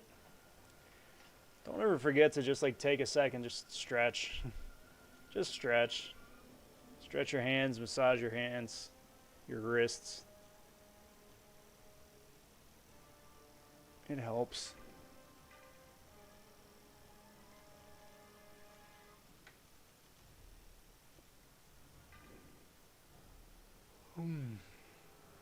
It helps a lot. And then move about.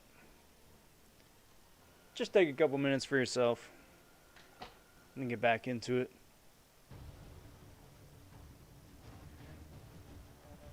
Arena grinds too, because arena grinds are the most tedious, I'd say. Tedious sounds like it's about the right word.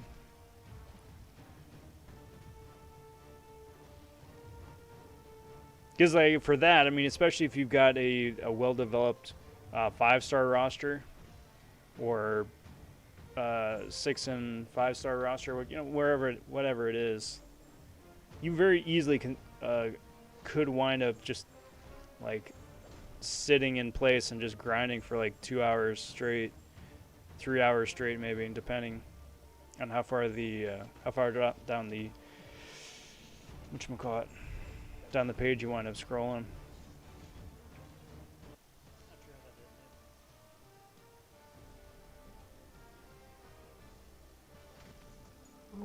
Excuse me. So if you guys are just tuning in, it is a pleasure having you here. My name is Rob vonShoe, just running through Act 7.2, attempting a Legends run, but just going for 100% exploration, if nothing else. Pleasure having you here. All I ask is that you would kindly consider hitting that like button or that subscribe if you're new to the channel. Each time you do hit that like button, it saves me from having to burn an extra revive. Just putting that out there in the universe, and hopefully that winds up playing out. Part of the watch party for the 7.2 Legends run.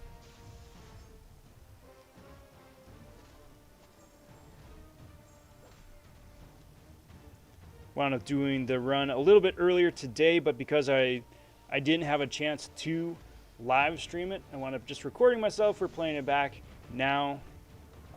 Just analyzing the gameplay for what it is, how it played out, and then go from there. Anthony says, how does a Legend run work? That is an excellent question, Anthony. So Legend run currently, in its current iteration, is how long it takes you in the fight, the actual fight, not the menu, not, you know, the map, not, you know, heals, like the actual proper fight. So by the time you run in to the time the KO pops up, like how fast you can clear the entire chapter. So all 6 different segments and all the different paths and all the different segments, how fast you can clear that. They gave a 24-hour window to do that, so the fastest times within that wind up getting some extra bonus prizes on top of what you get for exploration already anyway. This time around, it is I think it's like what, 25% tier 5 CC selector. You get a Weapon X as a 6-star, and I think a couple extra bells and whistles too. Plus a Legends badge if you're interested in the Legends leaderboard at all. Me personally, I forget that even exists, but it's pretty big for some other people too. So I mean, to each their own.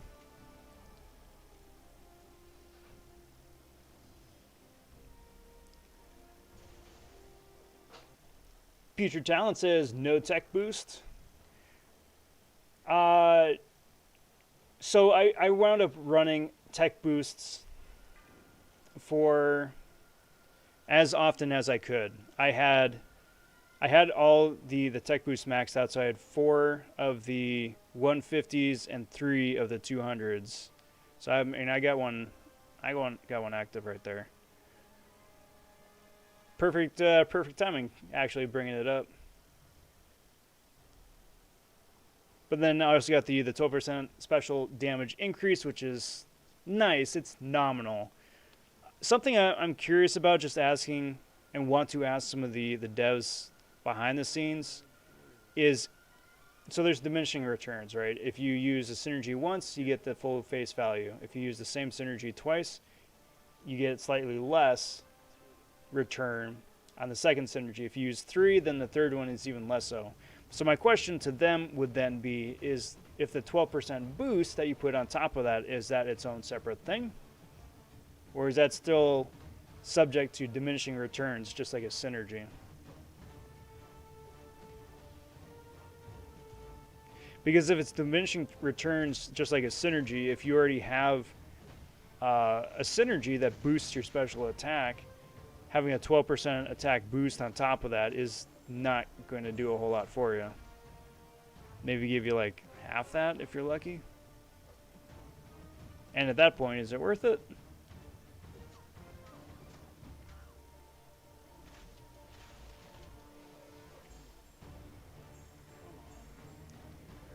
Kinda? Maybe. I mean, if it's a legend run, every bit helps, right? But Otherwise, not so much. Speaking of Legend Run, I am running 30% attack health boost. I am running at least a 15% health boost, at least a 15% attack boost, in addition to the 150 or 200 class boost and the special attack boost as well. We've got 3 points in double edge, 3 points in liquid courage, 2 points in recoil, and then just my normal regular mastery allotment from there. So maxed out petrify, maxed out pacify, maxed out stun reduction. If I have points to spare, because I do wind up resetting my masteries at least a few times over the course of the run here, then throw a couple points into spare as well, which is super useful. And then just going from there.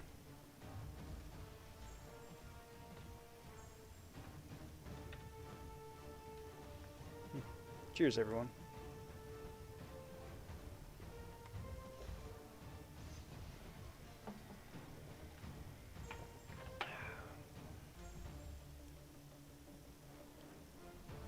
This live stream brought to you by Kool-Aid. Kool-Aid, oh yeah. No, not really. I mean, it would be awesome if they did, if like the Kool-Aid people somehow found their way to this exact live stream and they're like, yo, Rob, hear you like drinking Kool-Aid. And be like, yeah, Kool-Aid man. Assuming that it's like actually the Kool-Aid man. Yeah, Kool-Aid man, I love Kool-Aid. And then I just become an official Kool-Aid spokesperson.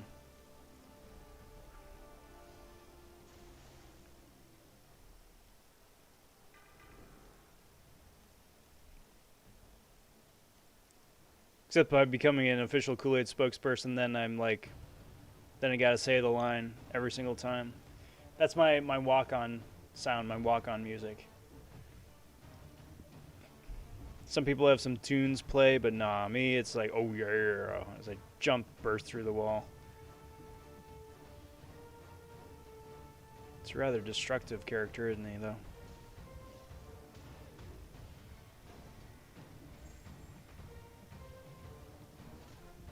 Because that's the other thing about Kool-Aid Man, too, is that he just, like, jumps straight through brick walls. He's a glass pitcher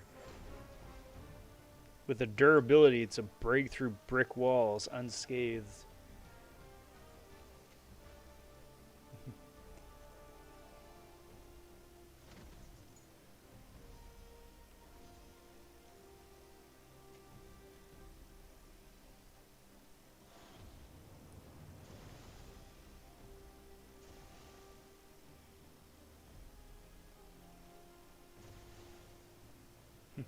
I got energy refills expiring, but I'm too lazy and tired to do EQ tonight. I've been there. So when I wound up doing the Grandmaster Gauntlet, I wound up having maybe like 24 single energy refills and maybe like 2 full energy refills left that wound up expiring because I was the exact same way. It's like, well, I can either like run through the quest here and burn all the energy here and stay up for another hour, or I could go to bed. And bed is where I went. Okay, so here we go, guys. This is the first fight I'm doing against Platinum Pool. And Platinum Pool, like I said at the top, was, outside of GWENMASTER, the most challenging fight for me. Now, the first one here, this fight, is pretty straightforward. I got really lucky with the cards that got drawn, right? So there's Sumo Pool, which is the one that you don't want. You got, like, Bleed, which is the second one. I think this one is Crit. Those two, those are all right. Those you can work with. Sumo Pool's not... It really sucks. Sumo Pool really sucks if you're trying to do a strat fast. Basically, it's like Doom's Aura, where if you throw a special attack into the aura, he goes unstoppable and he just wrecks you. That's what Sumo Pool does. Plus, this dude's heals are insane. He's got a couple of cards that he can draw are heal booster cards. So when he procs heal, he's got a couple of boosters to multiply the effect on him already. Dude could go from like 30% health to full health in like a couple seconds.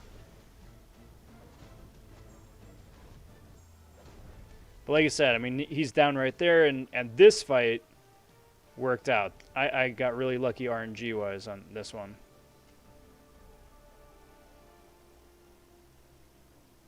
Later on, however, this is a different story. Alright, so I'm quaking the Rogue for Summer Pain. Week 1, I were down to 44%, and I'm still at 100. Nice. There you go. Keep going. You got this. I think the biggest question, the biggest catch is if something awful were to happen, if you would revive or start over.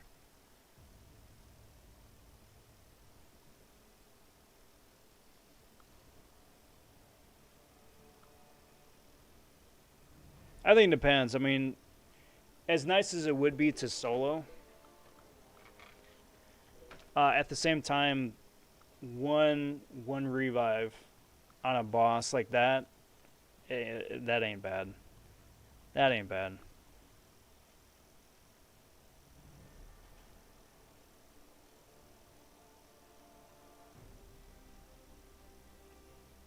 But up to you. Up to you.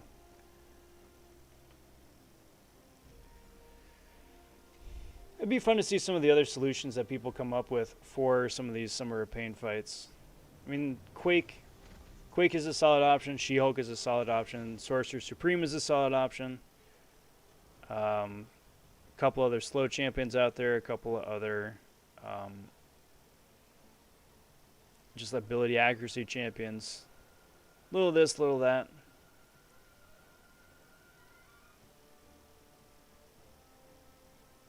But then, because invade is also a thing with this node, it'll be interesting to see, who people want to bring with just to try and brute force it. Got distracted, got hit. Ouch. Rip Reaper. But hey, I mean that 44% is really solid.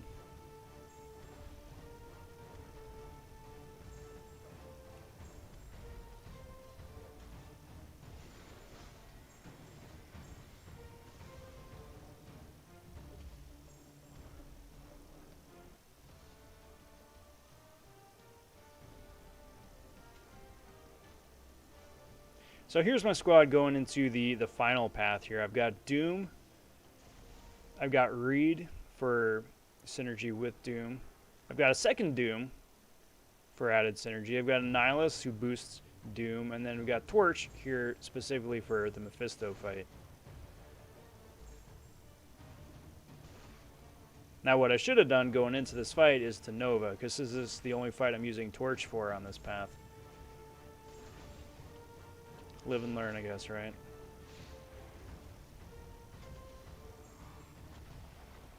Did it with Quake. I didn't want to take off the sides for it to use Sorcerer Supreme. Got KO'd to block damage twice and just revive because I also am too lazy to restart. Yeah, I mean, at this point, too, if it's just one fight a week, using just a couple items like that isn't going to break the bank at all,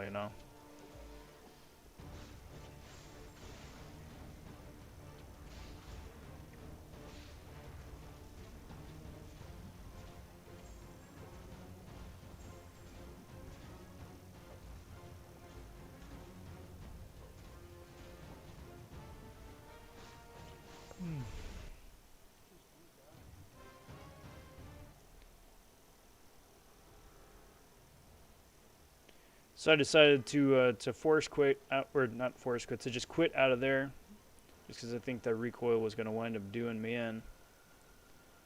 But yeah, Mephisto was pretty tanky in the last like 25%.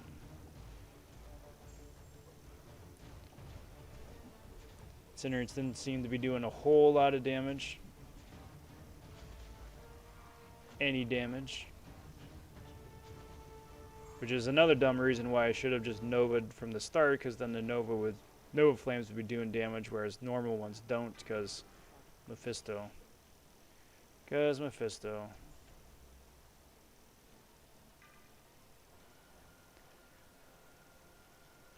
Actually got her down to like 100,000 health before I got hit. 100,000 health, I mean, that's solid. That's solid. So now I finally wised up and went Nova, and just like that, dude went down. Dude, Dom. Thank you very much, my friend. Thank you very, very much. Dom sending over 10 big ones over there, saying, Rob, you're going for it. Awesome, man. Hope we both make top 100. I hope so, too. I really hope so, too. I think that'd be really cool. That'd be really, really cool. I'm looking forward to seeing your name up there on the board as well, bud. Thank you again, my friend. Thank you very much. Let's get you up here on the wall of honor. There we go. There we go. Cheers, bud. So, bit of a post-mortem, Dom. What are some of the takeaways from your run? Like, what did you think went well? What did you think, if you could go back and do it a second time, what would you change? What do you think? LK says, what up, Rob? Have you done Summer of Pain yet? No, I haven't done Summer of Pain. I haven't yet. I'm probably going to get to it either tomorrow or the day after. I want to do it on like the first half of the week instead of like the back half of the week, just for two reasons. First of all, so it doesn't sneak up on me, like, and then miss out and be hosed for the rest of the event. But then at the same time too, I wanted to give me just a little bit of padding in between the legends around here and then just everything else. Give me a bit of a breather, because there is a point of too much Constance of Champions, and I don't want to find that point. Dom is the top croc. Cheers, bud. Good luck on your run, man. Hope you get top 100. Thanks, Dan. Appreciate that. Also just got my second 6-star, and it was Corvus that had a heart attack. What a second 6-star to get. That's amazing. Good on you. Good on you. Yeah, you're set. First and foremost, GWENMASTER was rough. Also, should have kept the sides on for my last Doom path. Also, L3s take too long. Yes. Yes to all those things. GWENMASTER is rough. Coming up here is going to be the first run on GWENMASTER. And, well, so a bit of a guilty confession. It's another reason why I wanted to pre-run the Legends path right here. And then play it back for the watch party like we're doing right now. Is that in super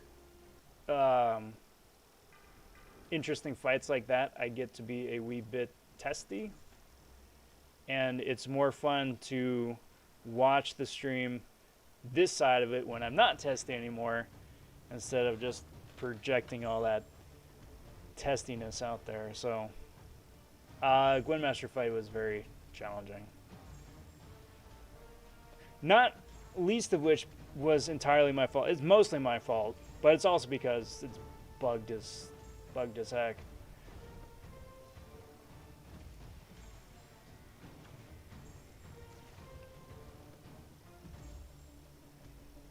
L3s do take way too long. There were a number of times when I was like, I'm just gonna sit on a special. I'm just not gonna throw a special anymore. Especially running with ghosts, it's faster to just like phase and then medium, phase and then medium, phase and then medium, than to try and like throw the special 3 and then build up to a special 2 again for the big damage.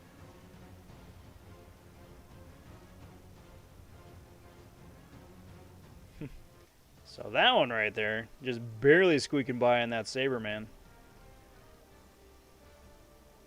I got there, but it's barely squeaked by.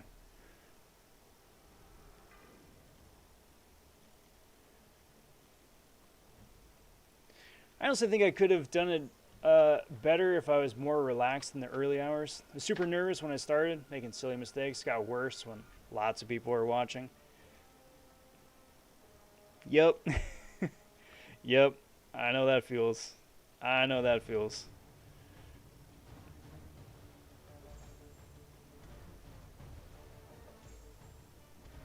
I think that it's also that thing in the back of your head too that it's like every single bit counts.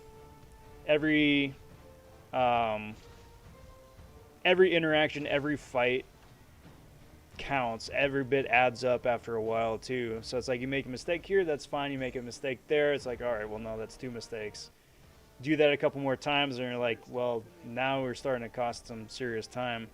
And then constantly having that in the back of your head, I personally need to get better about doing that, about ignoring that, and just focusing on the fight at hand and doing the best I can right then and there in the moment, and then just whatever winds up happening happens. Iron Patriot popping in. How's it going, bud? Good to see you. Good to see you. Happy Wednesday, my friend.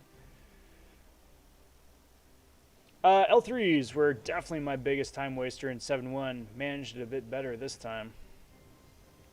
Yeah. Like, it's also twofold. Like, if you're the one throwing the L3, then I would prefer to just, like I said, just to not throw it. Or if someone's going to be throwing a L3, I would rather just quit out the fight, accept the KO, and then just revive and come back at it. If I have the item capacity to be able to afford an extra revive and a pot to make up for it, then it's well worth it in my book. Reaper says 1 gold for the rogue fight. Yes. Yep. But that's not how it works. That's not the point. That's not how it works. You get 1 gold right now, but if you go into the reward menu under the item tab, then with each one that you get, you move farther up the ladder, right? So I think right now it's like what, 5,000 6-star shards is what you wind up getting for just one fight one. So it's just paying forward.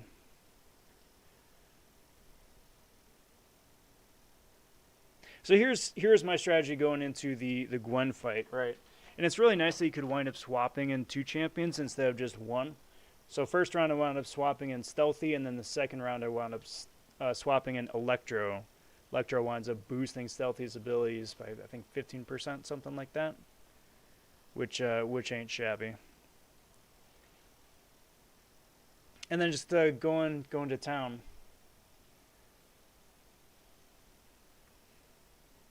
One of these times I actually kind of want to watch somebody else's stream of 7-2 for the story, because I have no idea what the story is. Gwen is corrupted by the ISO thing like Gollum, I think. And that's all I know. But I'm sure hopefully there's a bit more nuance to it than that. But that's all I got.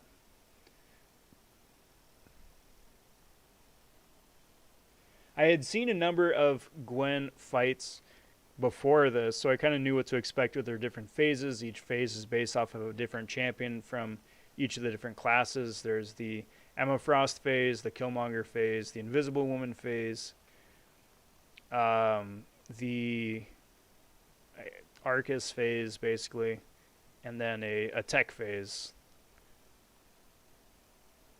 And then it cycles again from the start. That was, I think, the 3rd or the 4th time I got through GWENMASTER, is that I wound up cycling back again to the start, which wasn't fun.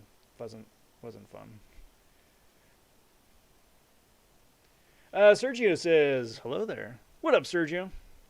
Good to see you, bud. Happy Wednesday. Welcome to the concluding fight for for the first segment here, going up against GWENMASTER for the first time using Stealthy.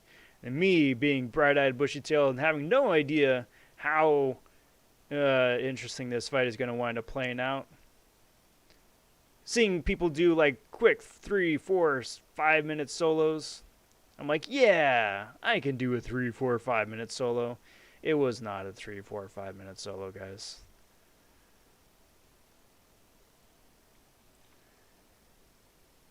So first off, and this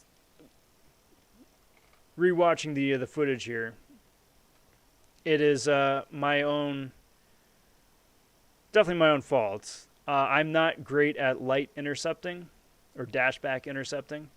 I don't normally do that in regular gameplay, just in the high stakes gameplay, so I'm not the best at it.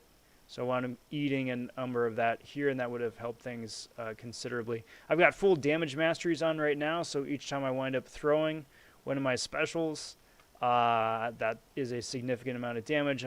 And just the poison that's always on you too doesn't help.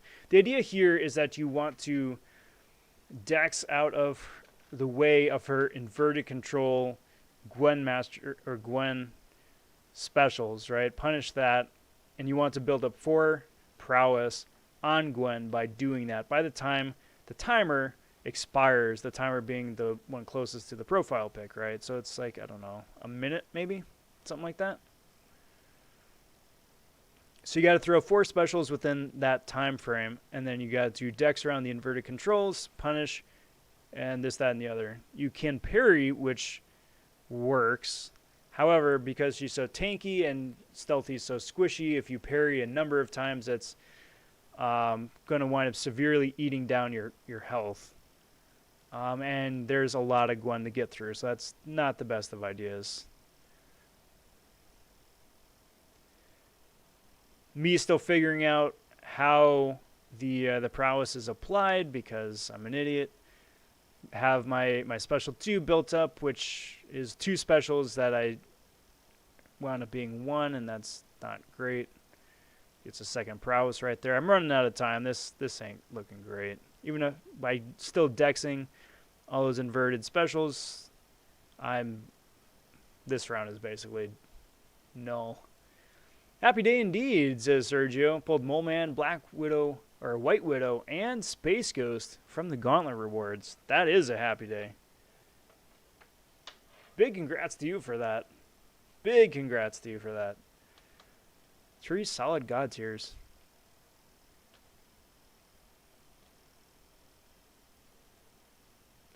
And there you go. By the time the timer ran out, I didn't have enough prowess on Gwen, so I ate that ISO.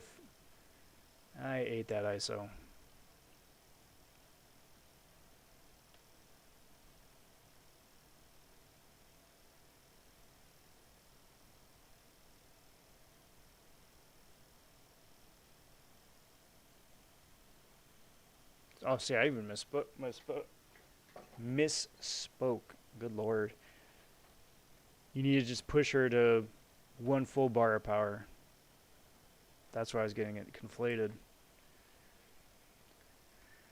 All right, take 3. Take 3.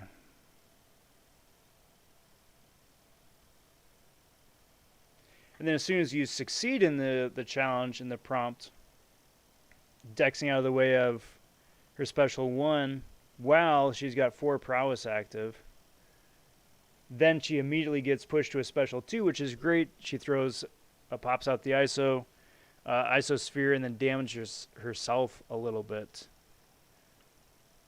Unless she's in the juiced phase, and then she doesn't damage herself at all. I mean, it winds up evening out because you're gradually building up parries on yourself anyway. But, or building up furies, I should say. And drop the cord. Brilliant. Take 4. Nice thing, though, with this fight is that you can do the prompts and play the game the way that the game wants you to play it, by succeeding with the prompts. Or you can just gradually wind up whittling down health just by continuously failing, which so far is how it's going for me. She's down to 90% health, and I still haven't successfully gotten out of the first phase yet, which is fun.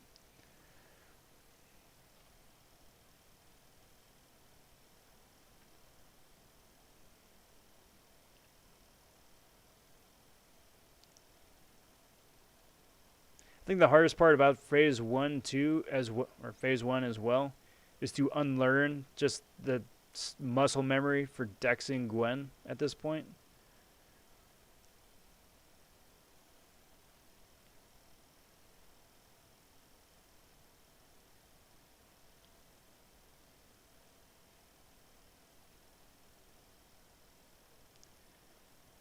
Yep. So I'm out of time. I'm out of time. So it ticked over. She only had 3 prowess. That's not enough. Just saving myself the time from that last little final humiliation. And I'm starting to get a little dangerously thin on revives as well, which is intimidating. Now I do have a bunch of the 4-hour crystals here still at this point, but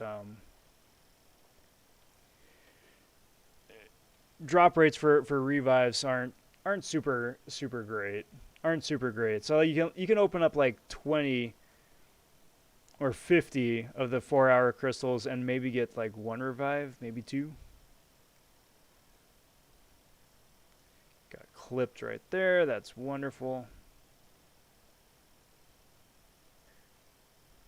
So Karate Mike was saying that if you get killed after you wind up pushing Gwen to the next phase, she's going to start up in the phase you were in when you got KO'd.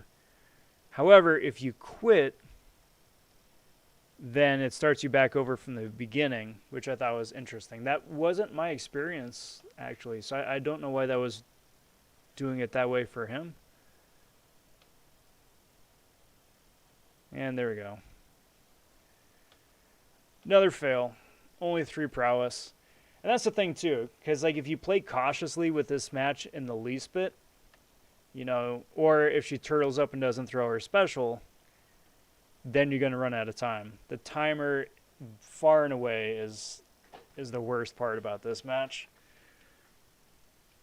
Because it's an aggressive timer. It's a super aggressive timer. So really the best way to play this match, to play this fight, is to do like the dash back intercept.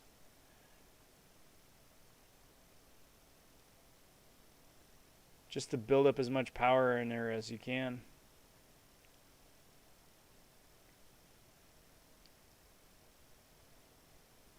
And then hope for the best.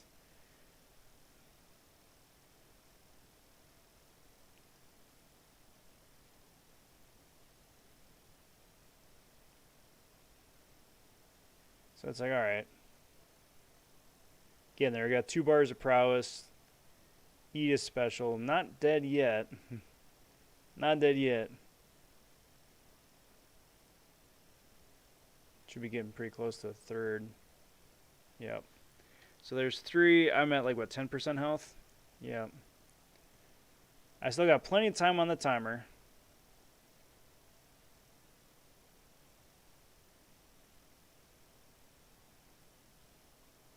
And then I didn't. Timer was all gone. Alright, take, what, 7, I think, at this point? Take 7. She's at almost 80% health, and I still haven't successfully gotten out of the first phase. I'm playing horribly. At this point, it's my own fault. It's my own fault. I'm just not successfully getting her past the, first bar of power 4 times in time.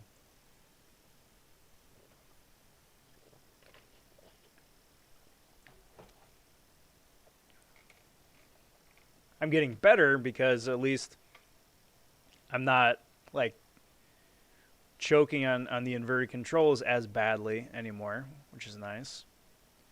So this run's looking pretty good. I got 3 prowess up. I got about a little less than half of the timer left. Nailing some of the intercepts pretty good.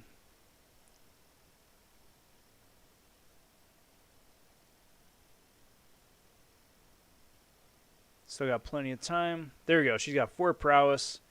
There's a little bit of time left. I just need a dex out of the way there.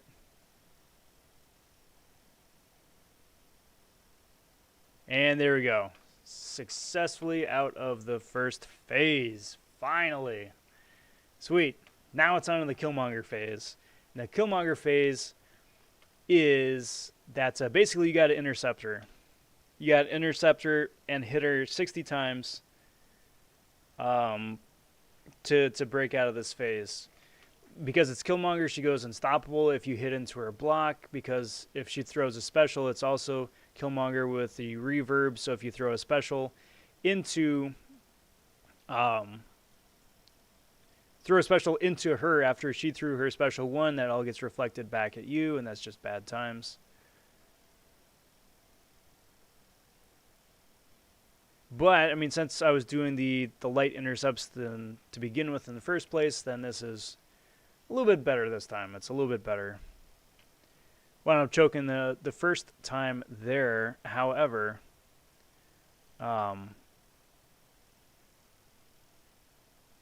because I got KO'd, then once I revive and heal, get back into it, then I'm going to be straight back away into the Killmonger phase again.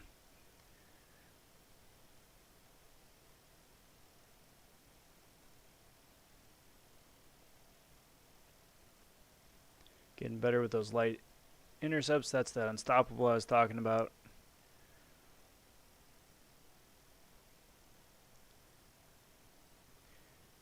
Now you got to go back and relearn how to play Gwenpool again because her special one is no longer inverted. Snap right back into that. 20 more hits to go.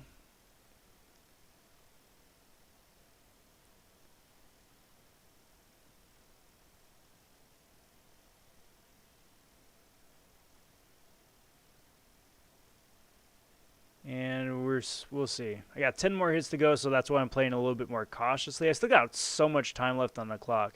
It's really interesting that they gave so much time for the Killmonger phase and so little time for the Emma Frost phase. So here we go. This is where the strategy for Stealthy comes in. You're supposed to intercept Gwen while she's got the bubble shield up, right? Each time you get the bubble, each time you get an intercept with the bubble shield, you get a passive fury. To wind up pausing the timer on said passive fury, you got to dash back. That's how I get 4 passive furies on me right now. By the time that you break the bubble shield down, that's how you get out of this phase. Because I didn't dash back right as she shifted into that little animation right there, 4 furies fell off because they weren't paused. Alright, well that sucks. But, I mean, I still have 1 fury on me, so I'm still able to do a little bit of damage going into the Mystic phase. Which is really nice because at this point, her health bar is dwindling quite a bit faster than it was previously. Not as much as I'd like, but it's still moving in the right direction.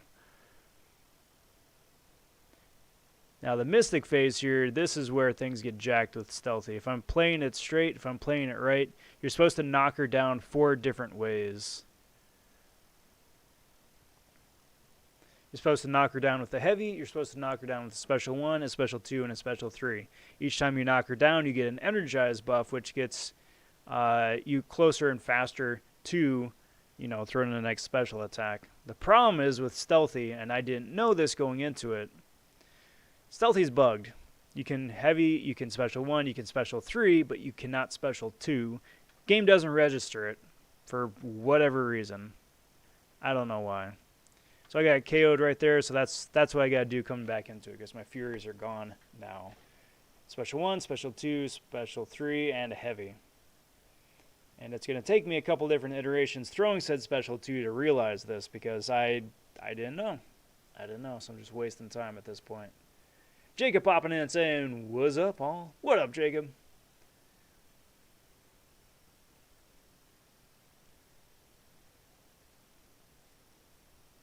So there we go. Heavy, easy peasy. I got an Energize, which gets me faster, or closer to special 1 faster. Excellent. Just like Doom, if she heavies while you have a shotgun, you get passively stunned. So gotta be aware of that. Special 2, nothing. Don't know why that works. Don't know why it's like that. As far as I'm aware, there's been no official acknowledgement from Kabam as to why that happens.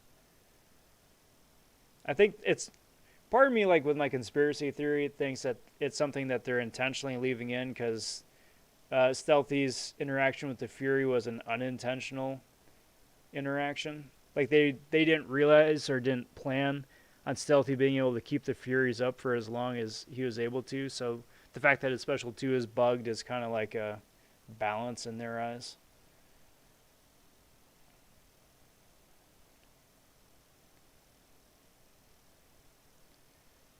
So there is the special 3. So I got a heavy 1 and a 3. Alright, well, where's my special 2? Not here. And the timer's ticking down and I'm out of luck. I'm out of options.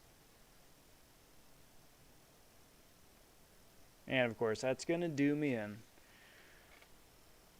Like considerably. Like considerably.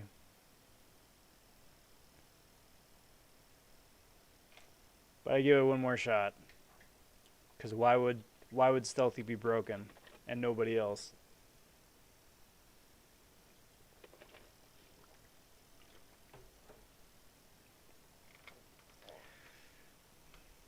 Just wasting time at this point.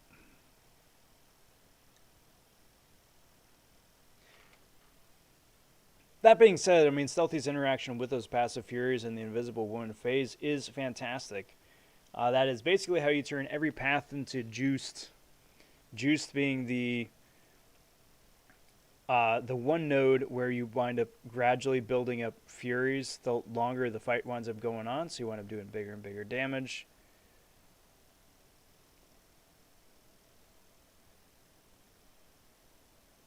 But with Stealthy, I mean, every path winds up being that way, provided, of course, you wind up playing perfectly. Reaper says, so apparently Paul Rudd has already started filming for Ant-Man 3.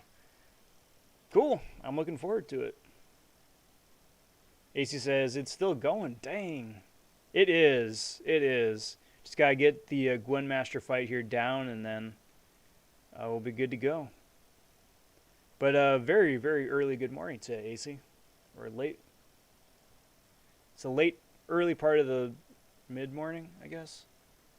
Is that how you say it?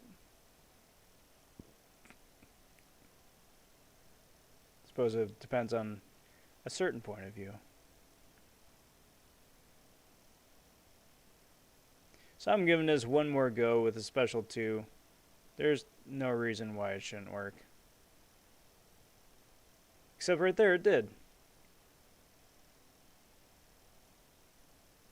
That's what I don't get it. It worked right there. It worked right there. Throwing the special 2 after the timer expired got it to count somehow. So I moved into the next phase. I don't understand. So this is the cosmic phase. She's effectively Arcus at this point. The idea here is that you need to get 10 armor breaks on yourself and then knock her down. You get an armor break by being far away from her, but by being close to her, you get a cold snap. By being far away from her, she gets a power gain. So it's like, it's fun times. Basically, you got to get up in her face to bait out a special and then derp on back to get an armor break on yourself. So she's at 11% health. I'm tired of using revives and pots when I've got full health champs left. So let's just try this out.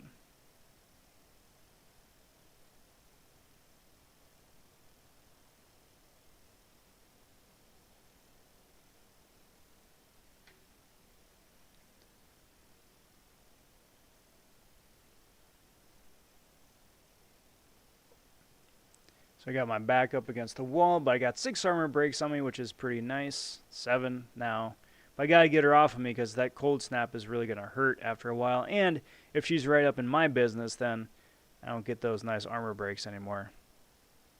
Nice thing about Mr. Fantastic is that he's got a great knockback on heavy, and he's got a great knockback on special 1, which buys me the space that I need to get those armor breaks. I failed that prompt, by the way, somehow. I thought I had it. Because I had all the 10 armor breaks on me, but apparently not. Apparently not.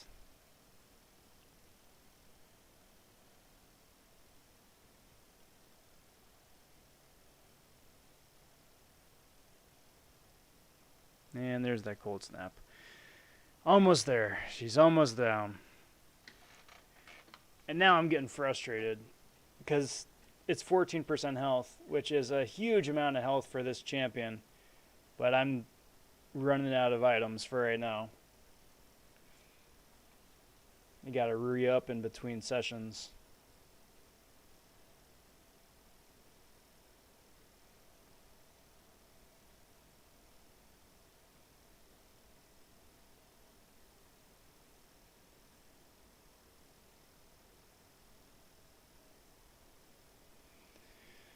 So that was a quick, meaningless KO right there. I got some health on Torch and Doom still, so I would rather almost like heal them up a little bit as opposed to throw a revive on Stealthy and then still wind up burning a pot.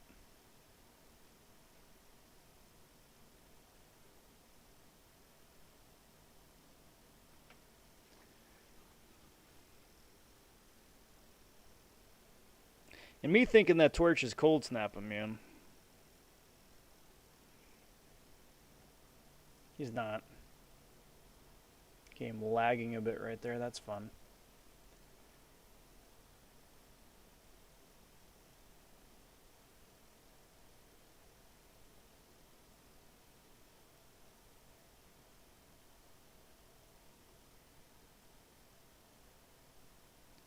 Got one more. Running out of time, though.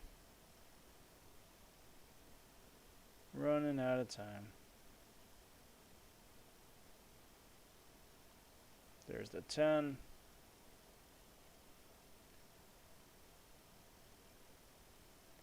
And just barely made it in the nick of time. Just barely made it in the nick of time. She's got 4% health left. We're at the tech phase right now, which basically means you need to land five combos, medium, light. Basically, if she winds up throwing a special, then you got a heavy intercept to get an auto block down, because of course you do. Because of course you do. So it's like, all right, I can do that. I can do that. Plus, it's only 192,000 health. I mean, granted, that's as much as my champion has. But it's doable, I think. I think it's doable.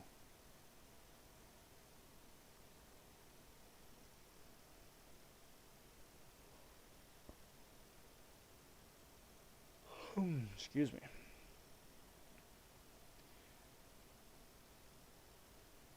So just checking out the stats right here, just because, you know, I would like to just wrap this thing up.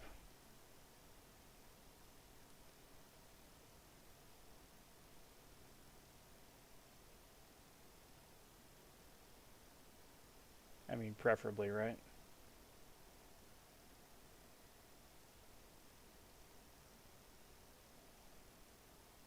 So that's one combo right there. Going for the second combo right here. You got the auto block.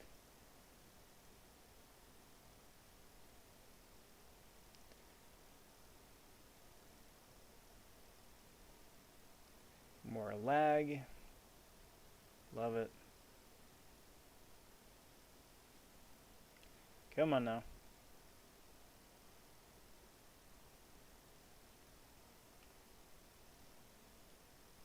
fix itself. Should fix itself. Coming up. There we go.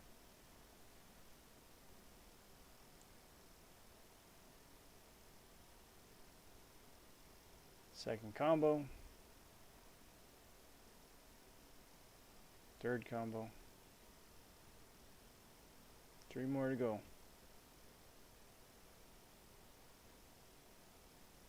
That was a mistake.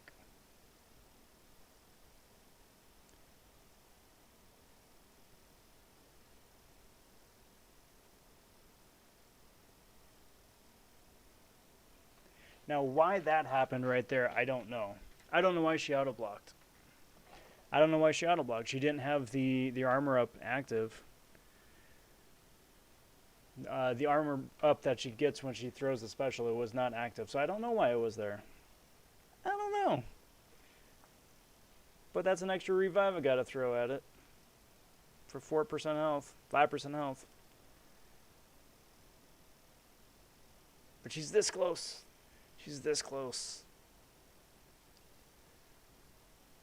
I was saying at the top of the stream that one of the nice things that I appreciate about doing a replay as opposed to doing it live is because during this segment I was extraordinarily testy. Extraordinarily testy. Very salty. Very unpleasant. But managed to get it. And that is GWENMASTER down. That is the initial clear of 7-2. Wound up 100%ing Chapter 1. Wound up doing one path in each of the different sections. And finally wound up getting GWENMASTER down at least once. Due in no small part to a bunch of shenanigans and nonsense. That's where I'm going to wind up cutting off part 1 for the video here. If you guys dig playbacks like this, I generally do want to hear your guys' feedback. If you prefer like a gameplay feedback like this and we just do a watch party as opposed to doing it live, just, you know, different format, let me know in chat or let me know down in the comment section. Do appreciate checking that out. It's the first time I'm doing one of these. I'm on the fence if I want to do it again like this in the future here. So do kindly let me know. Like the video too. Subscribe while you're at it. I got the rest of the Legends run that I will be considering doing another watch party for either tomorrow or in the couple days to come, or just uploading it in one big dump on YouTube with no commentary. We'll see. We'll see. But that's going to do me for today, guys. Hope you all have a most excellent rest of your day. We'll catch you next time. I'm Rob vonShoe. Take care. Talk soon. Stay safe. Be well, everyone.